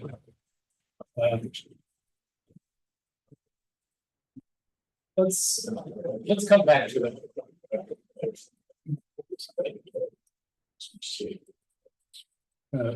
Put a yellow bucket next to it for now. We're going to come back to it before the end of the meeting. I want to talk about one that Heather Nix, who's here, helped when we discussed this with the Upper Savannah RBC last week. Y'all don't know Heather, she's with Clemson Extension. So there were some recommendations made by the Upper Savannah and the PD about the state supporting and funding an RBC-led and statewide water education program to include all sectors of water use and promote the types of water management strategies recommended in the plans. There was discussion around this at the Upper Savannah meeting, and they wanted to highlight the fact that there's already a lot of folks like the Extension Service and others who do water education and outreach to different extents. The thought was that, well, the RBC can provide guidance to the folks that do this work on what they'd like to get the message out about. But for the most part, since you're all have other jobs, you know, you would rely on Clemson Extension and others who do some of this. Now they're resource limited too. Some of the useful information that Heather told us was how much of this they do and how much they can do. And you kind of want to explain really quickly what you do, and what your Yeah, what the resources are. yeah. Hey, all. Nice to be here today. So just to kind of quickly outline, there's a few different avenues of education that Extension does. We have two different options for publications, and so we have a few already that are focused on kind of related to water planning. So we have one that summarizes the water withdrawal regulation in South Carolina, both surface water and groundwater. So hopefully that, maybe some of you have read that, and hopefully that's been helpful to just give you sort of a snapshot and help you answer what it does and doesn't require. We've got a couple others that look at like water use. So that's certainly something when we can help interpret or some of that scientific information or like that technical information and just put it in a sort of summary way. We also do a lot of presentations. And so we do include information right now about water planning or water use, depending on the audience and what they would like.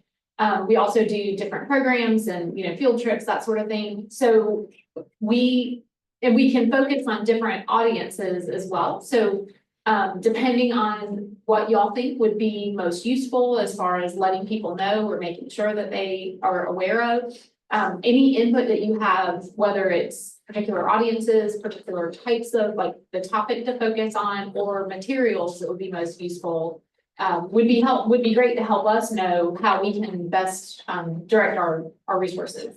We do have, I think we have 15 water agents across the state. Only 3 are regional agents. So I'm one of the regional agents, and then the others are funded through Carolina Clear. So they are mostly funded through like a county or city MS4 program. So they have a little bit more prescriptive actions that they need, work that they need to focus on. But we do have the 3 of us who are maybe have a little bit more leeway to focus on kind of some of the bigger picture issues. So that was, I am going to prepare, John and I talked about that I would put together a list of the resources that we already have available, and I can provide that to y'all in case you haven't seen it before, if that's helpful, and then we might be able to identify gaps.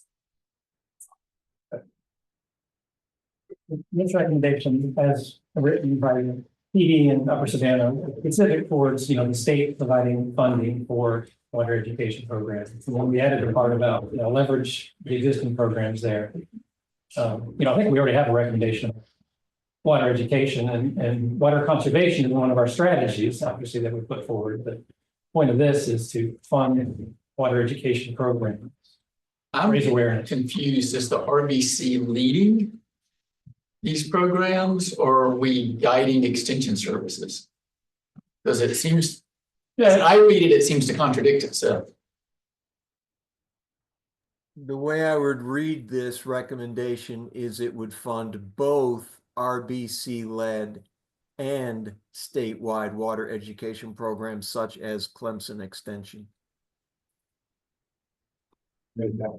Yeah, and you can adjust it however you see fit, but I think what Robert said is generally the discussion that's occurred in the Upper Savannah and the PD. So we would have to develop amongst our members a program to develop and lead these programs. So yeah, most of the RBCs have implementation plan actions and a strategy focused on public education and outreach. And it's still to be seen how much of that y'all can effectively do once your plan is published, just what you're willing to do, right? But if the legislature provides money to DES and DES provides that to the RBC, which includes support for doing that type of stuff, and maybe it's DES supporting you by helping develop these materials or something, but you're the ones leading that effort saying, here's the message we want to get out. It's just the getting the message out either comes from your organic internal efforts or help from DES as supported by funding from the legislature. And then who is the audience? I would like to see more of this directed to our local decision makers. I think that is a gap. Yeah, so that could be something you specify in the implementation plan. In fact, you might say part of our implementation plan is to first put together a public education or public involvement plan, and that'll specify who the audiences are, what are the key audiences, what methods you're going to use, when are you going to reach out, are there metrics you're going to use to figure out how effective your engagement is. That's what other RBCs have done. Said we're going to put together a pretty simple public engagement plan as our first implementation step. So your suggestion is to throw this out? No, And then you- I'm not making any suggestions at all. I'm just telling you what the other RBCs supported. You guys can decide what you want to do with this. Would this be funding of like an education position, like staff? If you want to make it that, you could. It's pretty general as written. I think it's just emphasizing the importance of the state providing funding for public education. If y'all want to make it more specific, you can, and identify one staff member at DES that is specifically going to support RBCs and help with, getting the message out about water management strategies or whatever it might be. I think education is the fundamental part of what our implementation strategy should be. Yeah. That's what the Upper Savannah said. They felt that this is one of the most important things and they need to do more education. So We're that's not why going to they came up educate, with then what this. are we going to do? I think my question would be, I think the state already funds quite a few efforts. I think I would just need to know more about what this is saying. It's whatever you want to make it, I guess. So I agree with you. If you want to add specificity to it to make it more impactful, that's a great idea. The other RBCs just put it forth as a general recommendation without a lot of specificity. You could also add specificity in your implementation plan with regard to how you're going to implement this. So that's an option as well. Yeah, Michael. Okay, TU, we have an education program, classroom. And we incorporate all this into our curriculum for the teachers. So we go from kindergarten to high school. And in the Columbia area right now, I've got almost 800 kids directly involved in this program.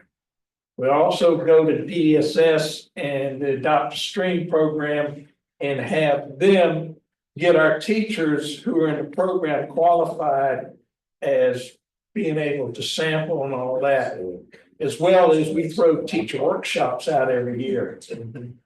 So, I mean, we're already involved in this.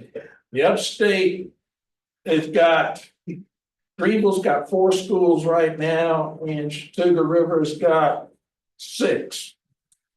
So as part of your messaging to these students, just general water conservation practices? Water conservation, clean water, the importance of it.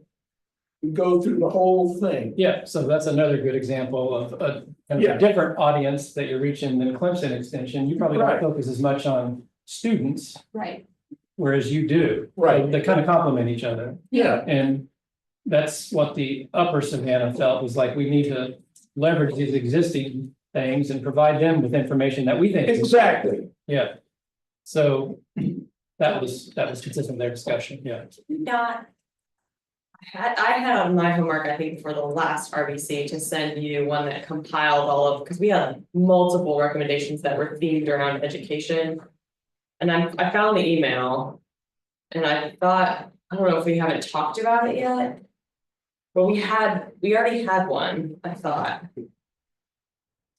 I'm not seeing. Yeah, what I'm looking at here was pretty much a comprehensive list of a lot of the recommendations. Can you open your email right now? No, this is not my computer. This is Casey. Robert's got to see that Google change. It's a good one. Yeah, Robert. No, I was just going to echo the sentiment that this recommendation, I would discourage us from making this recommendation too specific and leave it general, and then add specifics in an implementation plan. Read. I'd like to make a motion that we vote on that adopt as written. Okay, is there a second to Melanie's motion? Education can't be plural for the moment. It's gotta be good English. Sorry. The second one. No, not bold. Education, Thank you. typo here. Sorry. Well, it's like maths. Yeah. Education. Well, that's what I like this one more. Which I don't know, I just don't remember. I think it's broader than that. Well, is it short? I can put it up here. No, I mean, it's not. It's because we had like 4 that I pulled together into one. Can you open your email? John, was the normal text included in the recommendation from Upper Savannah and PD, or was that an added? That's kind of to explain it. And that's not fully flushed out yet, but that captured the thought of what the discussion was in the Upper Savannah. The PD just had the bold part. I don't think they had discussion.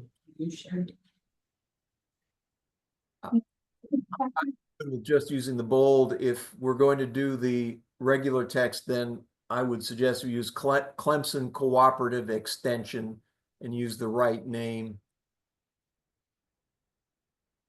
Well, there is SC State. Yeah, I was gonna say that was part of the discussion last one. There is, SC State has the 1890 extension program. Or they want, their goal was to keep it inclusive of either Clemson or SC State. Fair enough. I can read it. Yeah, so online folks, Catherine's gonna read a similar recommendation, which I think we've already approved, and I may just not have captured in my notes I was showing on the screen a second ago, but go ahead, Catherine. Yeah, so the recommendation is actually short. It's just the Saluda RBC will support and promote outreach and education to increase awareness with the general public around watershed-based planning, which doesn't hit on your elected official piece, so we can talk about that. And then under implementation, we could get more specific to say things like assist DES, SCORE, and DNR with promotion of existing citizen science tools like CocoRoss, Seymour, and AdoptAStream, align strategies for greatest return on investment. Another one could be partner with DES and Water SC, parentheses newly formed during Saluda RBC process, to develop a statewide educational strategy and budget needs. And then a third implementation strategy could be present at local and state conferences or to local organizations regarding the statewide planning process. So the recommendation is quite short and more broad. See, that's not either. Yeah, That's the one we got rid of. Yeah, this was later on. I wasn't even showing these, but this was a later on discussion, yeah. Okay, so the one distinction with what you just talked about was, it starts out by just encouraging, right? Read the first. The Saluda RBC will support and promote outreach and education to increase awareness with the general public around watershed-based planning. Okay. With the general public, you could argue, you could be like, well, one focus could be K-12, one focus could be council members who are making decisions. Just say public.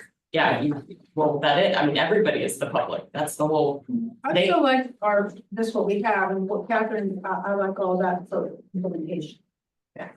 So the difference between the two, and they are not mutually exclusive, is the main difference is this recommendation, the one that is on the screen, is saying that the state of South Carolina should support and fund these water education programs. That's a big difference between the encouragement that the RBC would do.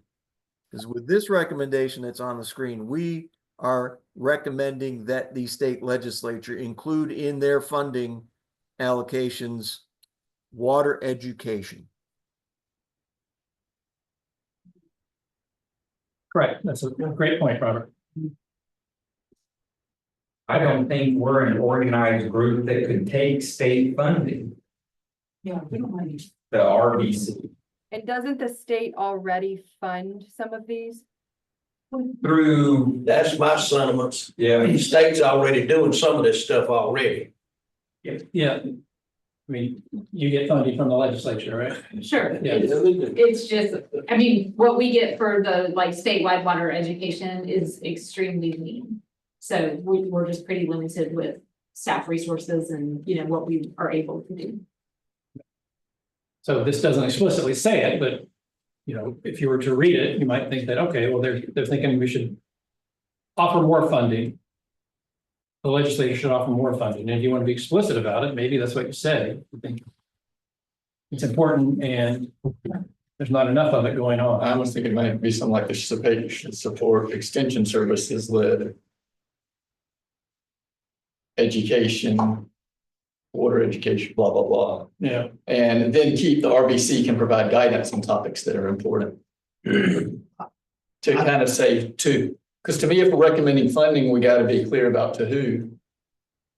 And what we expect it to be done with.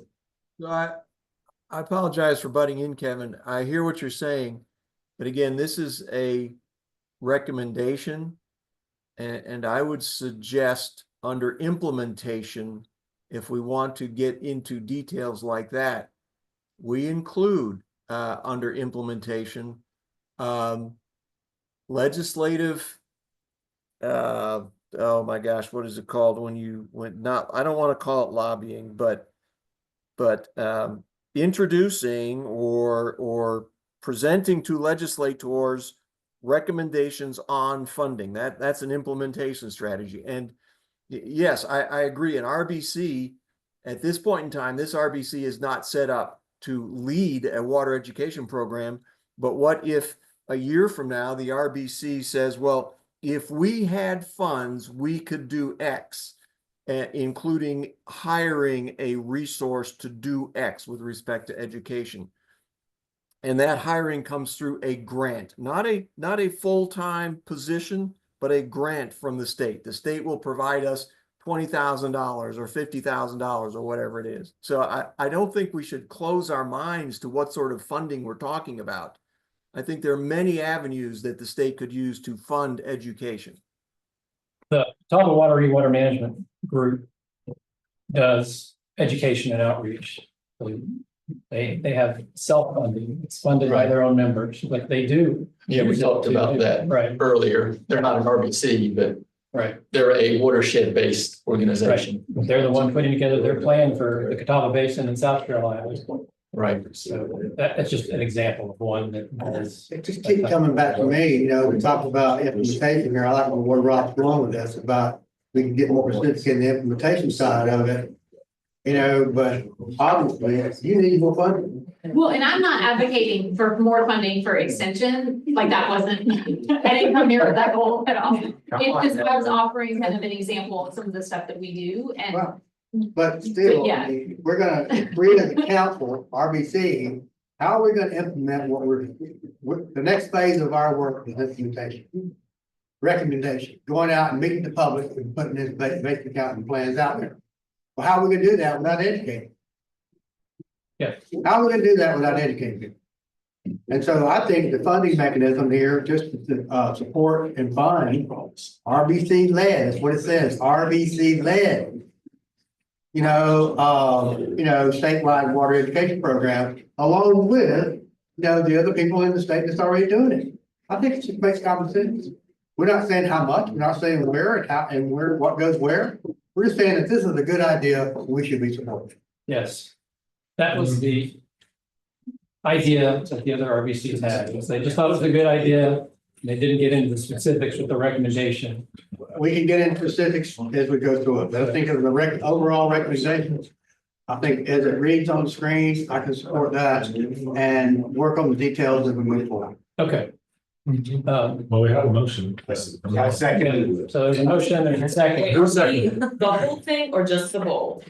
Just to be clear. Well, if you want to get rid of this part. I do. I think we should clean it up. Do you want to get rid of it or do you want to clean it up? No, I just like there are other because if we're to your point, Rick, we're getting specific when we're naming extension services. There are other people who do other work other than extension services. So why do we need to name them outright? Well, and others already do it. True, but we're going to get specific in the implementation anyway. So why do we have to do it here? I want to take an sentence out, but I'd like to leave the last one. Providing guidance. Yes, I like that. I agree with that. Is that more palatable to everybody? Okay, so I've heard motion, the second, let's do the vote on this one. All in favor. Second, sorry. Jeff Kloss, thank you. 82. All right, and then. All in favor of the recommendation as written? 1, 2. David, your hand's not up. Right. 1, 2, 3, 4, 5, 6, 7, 8, 9. Online folks. I had 2, 3.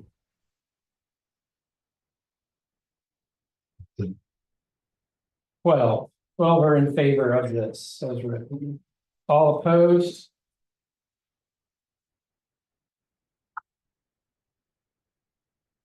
And then online, any opposed?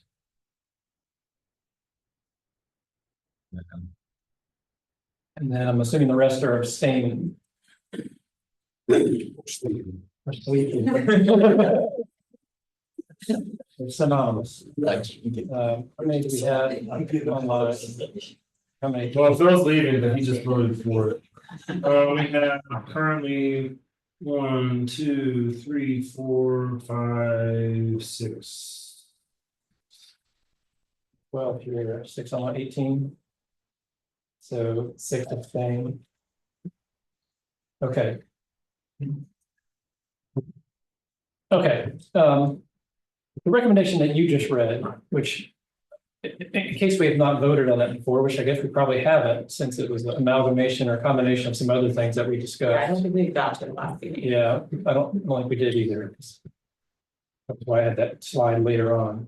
You want to read the recommendation again and what's Sure, I think that one's easy because it just helps us then get specific and implementation. and just, I guess, just read the recommendation part of it, yeah. The Saluda RBC will support and promote outreach and education to increase awareness with the general public around watershed-based planning. I make a motion, we adopt that. Second. Okay. All in favor of that recommendation as read by Catherine? 1, 2, 3, 4, 5, 6, 7, 8.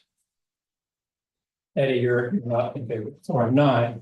My wife won't stop aggravating me. Yeah, online. I only have 1.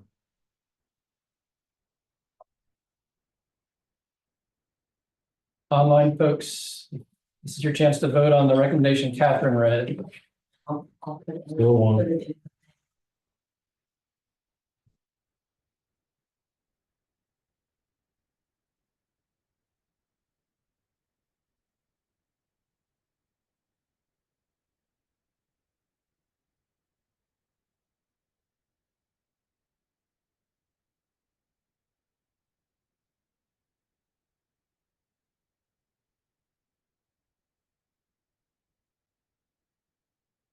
Yeah, 2. What did I have in the head? All right, raise your hand again in the room. I forgot the number I had. I get 1, 2, 3, 4. 1, 2, 3, 4, 5, 6, 7, 8, 9. And then 2. 11. Okay. And against? Anyone online against? That means 5, 7 abstain. No, I have 6 online right now, so that'll be 4 abstain. What? Did we just lose some people in the last 5 minutes? Well, Phil just left, Yeah. and Larry's left, and someone else is left. Well, Phil just left. I think that means. But he wasn't on this vote. He left at the last vote. Okay. So with 18, 15, so this is still on 4. Then. So we had 16 and then Phil left. Now we have 15. Yeah, we had 2 4 online and 4 abstain online, so that's our 6 online, the rest of the folks. In here.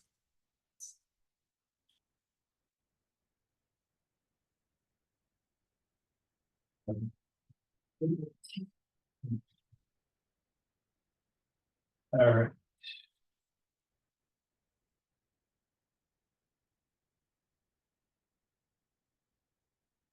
Okay, this is the one sort of that was an amalgamation of what Catherine just read, so that's covered. We had a number of topics that had been promoted or discussed a while Should back. be missing 1 person in that. We should have 16. So 17 before it's 16. David abstained. Even now we have. Now we have. You We should have 18, so we were missing 3 votes.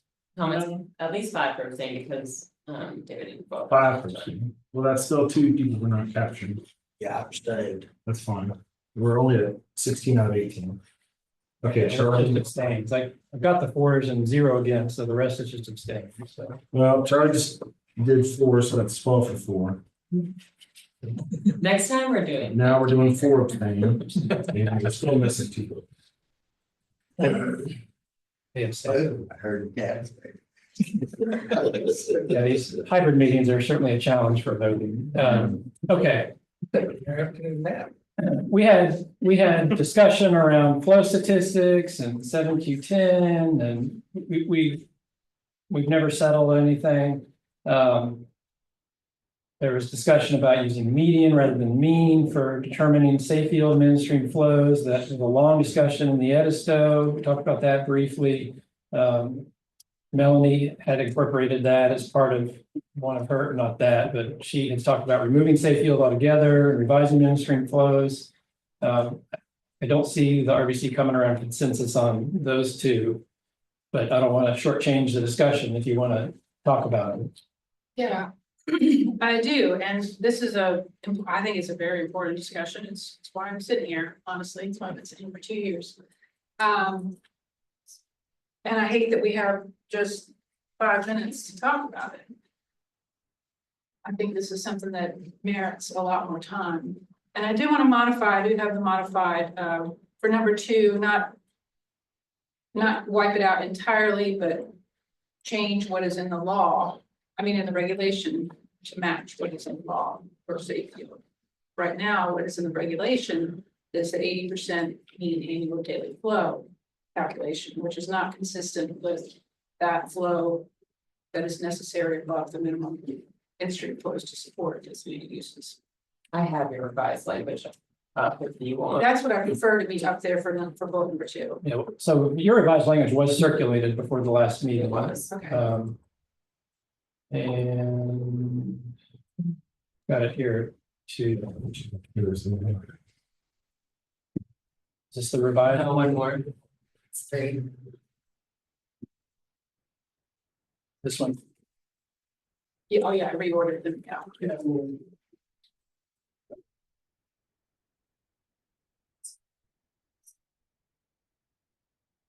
So they said something at the water SC that I liked. When they were talking about minimum midstream flow, they said natural flow, not designated users, because I think we've designated some uses for water due to all the dams on the rivers. And it goes back to those discussions we had a long time ago where I've modified my stance to no flow to minimum or to low flow.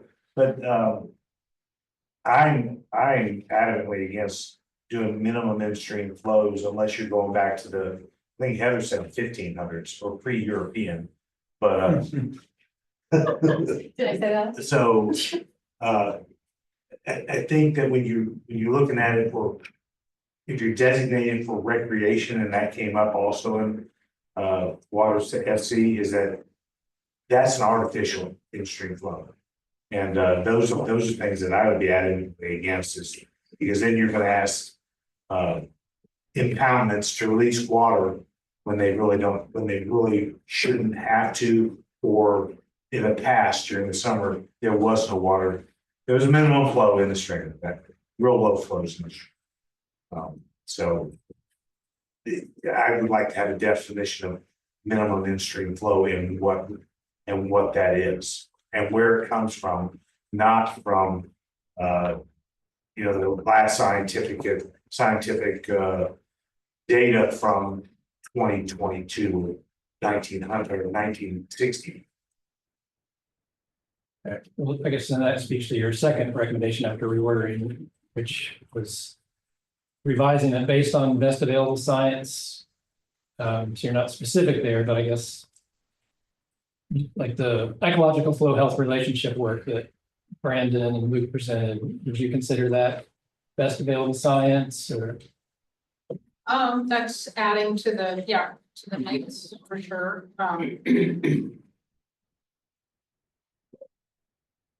If you do not have enough water in the river or stream that supports the micro and macro invertebrates, your water is dead. But It's not valid. if a stream naturally think to Jeff's point, naturally doesn't flow for part of the year. Then what we're trying to get to, I think that's what you're. Yeah. Is, Yeah. you know, what is. Because So that is all part of this thought process of minimum industry flows protected. Yeah, that's, that's all my criteria, support for micro and macro emergencies.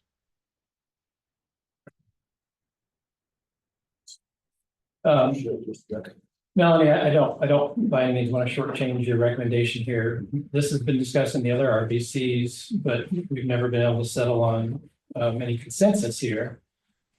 But it doesn't mean we should throw it out.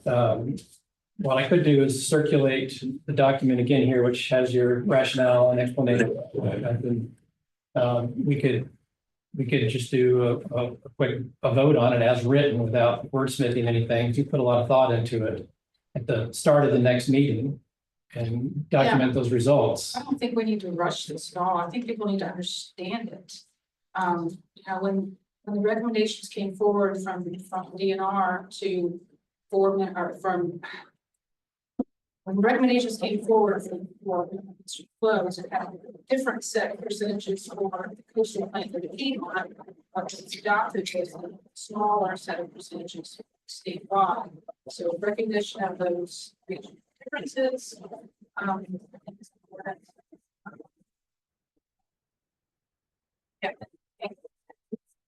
Revisiting them in the street flows in the park is the 20-30-40. Is that good enough for minimum? Is that what we understand now to be protective of those designated uses? I mean, and then we can ask the question of designated uses. Should we be designed to what its recognition? That's a separate question. What is supporting the water life? So as an RBC, I don't think we're going to be able to recommend answers to any of those. No. So do we want to,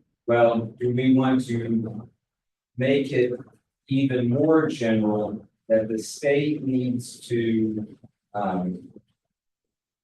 using the best science available, figure this out? Because that was what I was trying to say. Yeah. So without even getting in. So the term safe yield and now minimum in-stream flows, they're all polarizing phrases. And I would caution us to not get into polarizing language. What's in regulation? Well, there's issues with regulations as well. So, but can the state even keep what were there? I mean, they describe minimum in-stream flow, but they have no mechanisms to make sure it's there. So again, to me, there's more value in us recommending stronger data acquisition than specifying what a number. Yeah. Yeah, well, or even what a definition should be, because the definitions vary. The 20, 30, 40 was to maintain a good existence for the fish. You know what that means? But it wasn't that was to imply 20, 30, 40 is there's no stress on the water or on the fish.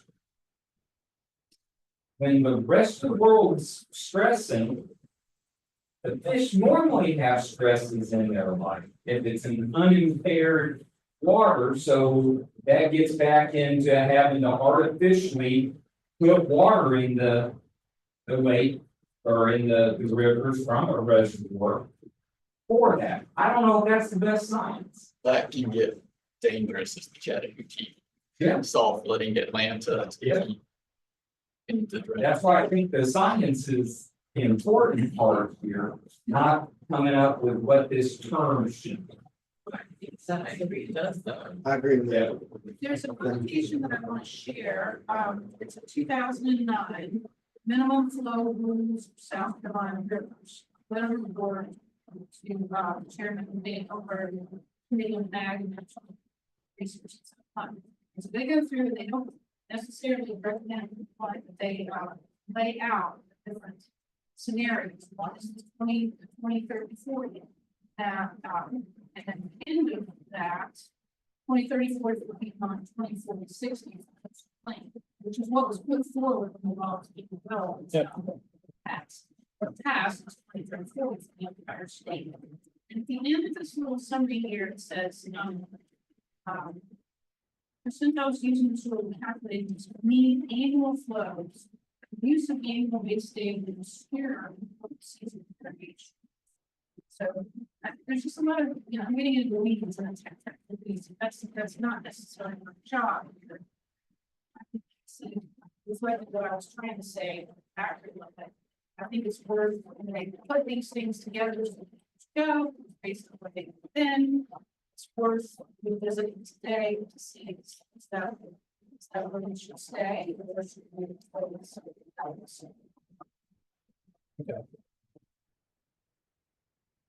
To adjourn.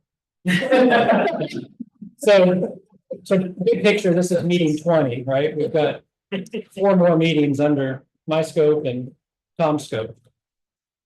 We need another meeting to work on an implementation plan.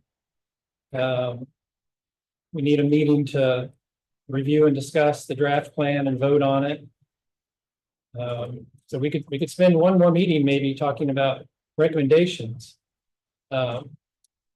It's up to you all what you want to do. Just consider that we've got 4 more meetings and we need to get your final comments on draft sections in the draft plan, including the executive summary. We need to vote on the plan.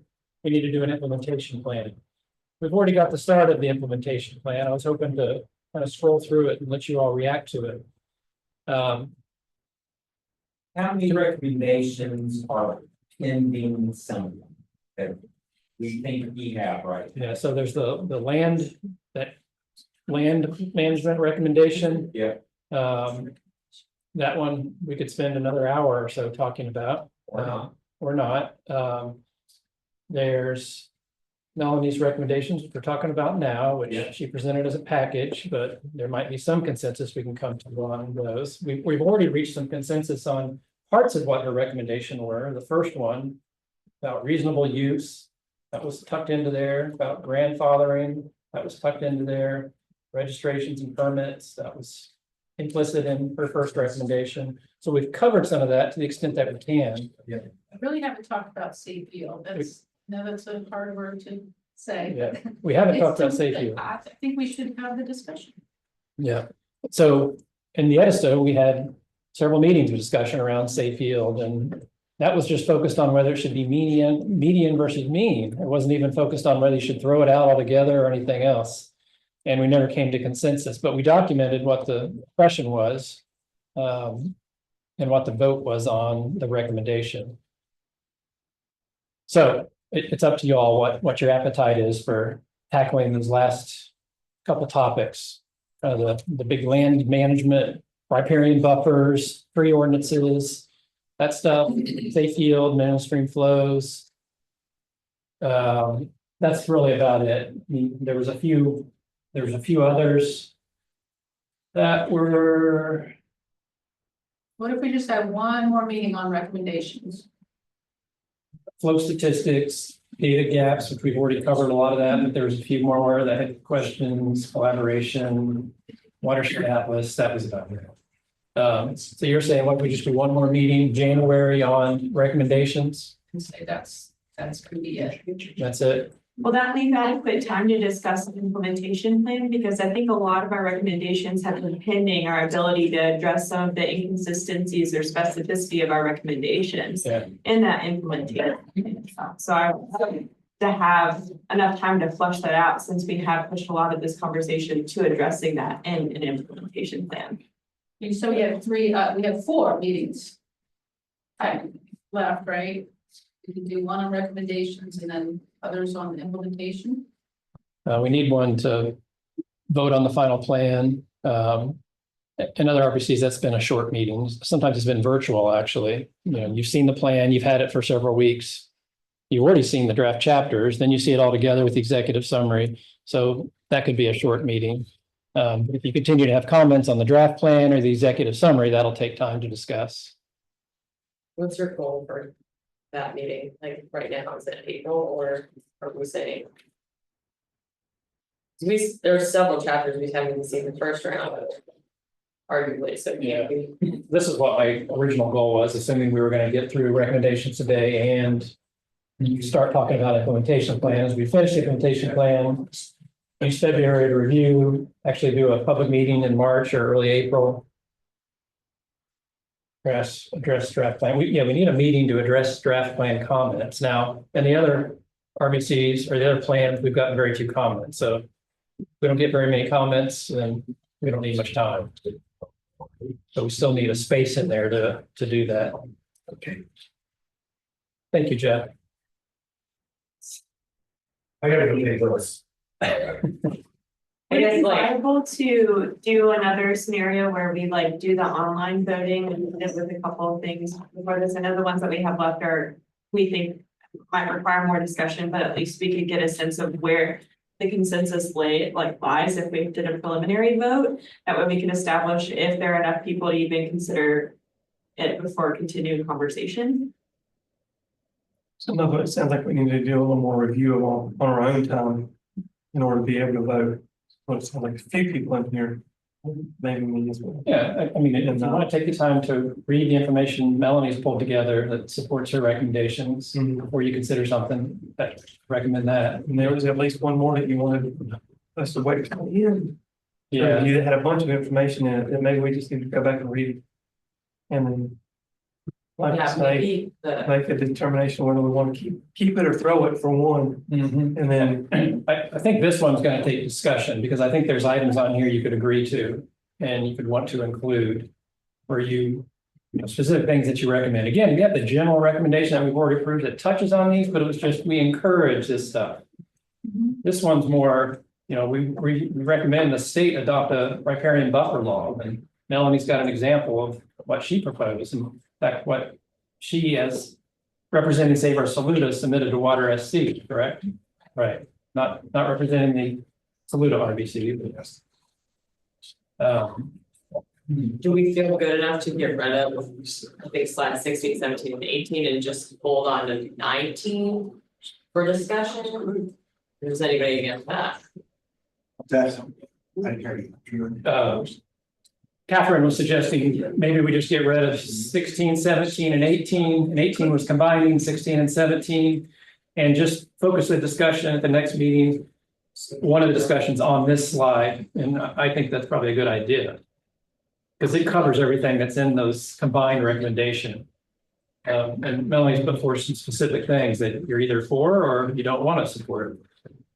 So, yeah. And do like you originally said, just line item, let's vote for this one, vote for this one, and. Yep. Less discussion, more voting. Yep. Yes. Yep. Yep. Now, well, yeah. I also. A lot of voting is hard again because of that, but if we just say we're voting on a tree ordinance. Yeah, we don't get into what do you mean by a tree ordinance? You mean we just need to type it in. That question alone might, if you send that out in a format where we can vote on it, you may end up, by the time we come back with 3 or 4 that's dropping out. Yeah, and I could send out a survey and say, which one of these do you support as part of a recommendation? And you can just say, I support tree ordinances, land disturbance permits, over blah, blah, blah. And we can do it that way if you want, but. And have a conversation about what's left. Yeah. Also, I would like to suggest, just for the sake of like not having this laundry list anymore, anything that is left as a theme. And for clarity, if you could send out everything we've green bucketed as soon as possible, so we have it in our inbox. Anything that's a theme or something that hasn't had an articulated recommendation, you have to send it to Casey, myself, and John no later than a week before our next meeting, which would be the 8th of January, for it to be considered. No, it's not the 8th. Be it again. That's how it's so. I have Saluda RBC on the 15th. Yeah. 15. Oh, she's Right, so saying a week before. Yeah. For it to be considered, because this is my tough love, we've been asking for you guys to articulate and write down recommendations for 8 months now. If you aren't passionate about something enough to like take the time on your own personal time to write that down, we have to be just done. That's, somebody has to say that, like, you either clear at this point or you don't. Yeah, no, I've already, other than Melanie submitting hers, that she, that I just assumed nobody else had recommendations to propose. That's why I haven't offered them. But I wanna get rid of all the slides that are like, these are themes and ideas, we're done. Yeah, well, that was, let's see, where's my title slide? This is my, Or John's. this is my last. Yeah. This was my last. This is the dark idea, like, we just like either like put up a recommendation that's well articulated and written down, or we're just not entertaining it anymore. Yeah, we don't have time to develop one around. Around two of the RBC. Right. Right. Okay, so. Let me see, so I can send out a survey about this recommendation, we can figure out line item, which ones there's support on, we can have a final discussion on it and vote. And coming into the meeting, we'll know where there's consensus on some of these and where there isn't, maybe we don't even vote when we see, yeah, this one's not really highly supported. Wasn't there another yellow bucket one? There was, yeah, Okay. it's this guy, alignment with plans. Could we include that in that survey as well? Could, yeah, You could do an open-ended, like, if you wanna rewrite this, you have to submit it in this survey. Yeah. yeah. The rewriting one just opens up another bucket, so it's like, well, okay. we've That's got- why the yellow bucket it is. Yeah, so I could put both of these out and we could vote on, and then I could get 4 different suggestions that are slightly different written, and then that got us nowhere really. So. Yeah. Big picture, you guys like to get into the weeds, which is good, but it just takes more time. The other RBCs were content to overlook some of the details in the weeds and focus more on the concepts without getting, I don't want to say overanalyzing, but I don't know. We didn't have groundwater in those places either. Yeah. No, it's, doesn't mean we didn't talk about it. Exactly. But everyone- I'm just wondering. Okay. Let's see, so the next meeting, I may just draw a line and say we'll spend 2 hours finishing recommendations. If we're done, I mean, at the end of the 2 hours, we're moving on to the implementation plan. 45 minutes. 45 minutes? Our implementation plan to address all these things. Yeah, I agree with you, Casey. 45 minutes. Yeah. And I think that really puts kind of the pressure on us as RBC members, if there's any like unspoken business, we need to submit it ahead of time. Yeah, because I mean, over the last 2 years, we've had a lot of discussions about things we're still talking about, and I understand we're all passionate about these things, but we're running out of time. Yeah, this is a draft of the implementation plan based on recommendations that have already been made, so we've tried to fill it out, but. Can you send that ahead too? Well, that's what I'm trying to decide. A lot of the actions that we put in here are very general, and there are similar actions that our other RBCs came up with for a similar strategy or / recommendation. Yeah. But you all may not agree with them. At the Upper Savannah, we were able to go through that list pretty quick. We got through almost all of the 6 objectives, I think 5 of the 6, but they don't debate, discuss. I was about to say, Same level you guys do. I would send it ahead and ask people to come prepared. Well, what I was thinking actually is potentially recommending that like a subcommittee get together and look at it, but that would be up to you guys, whether you're willing to do that or not.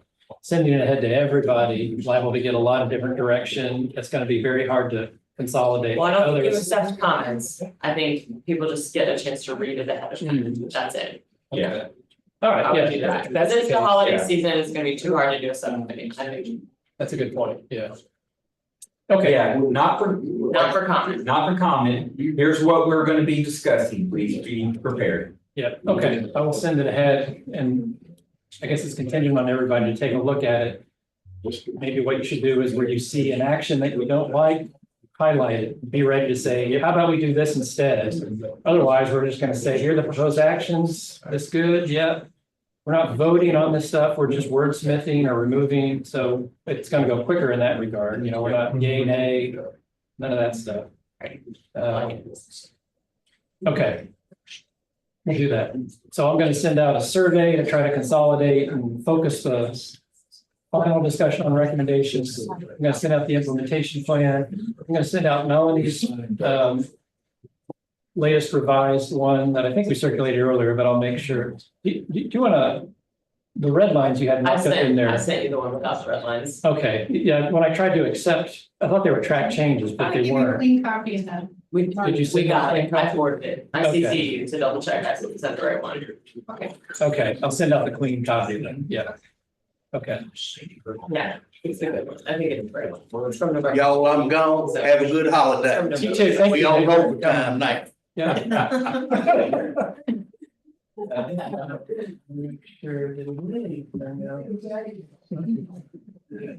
chocolate.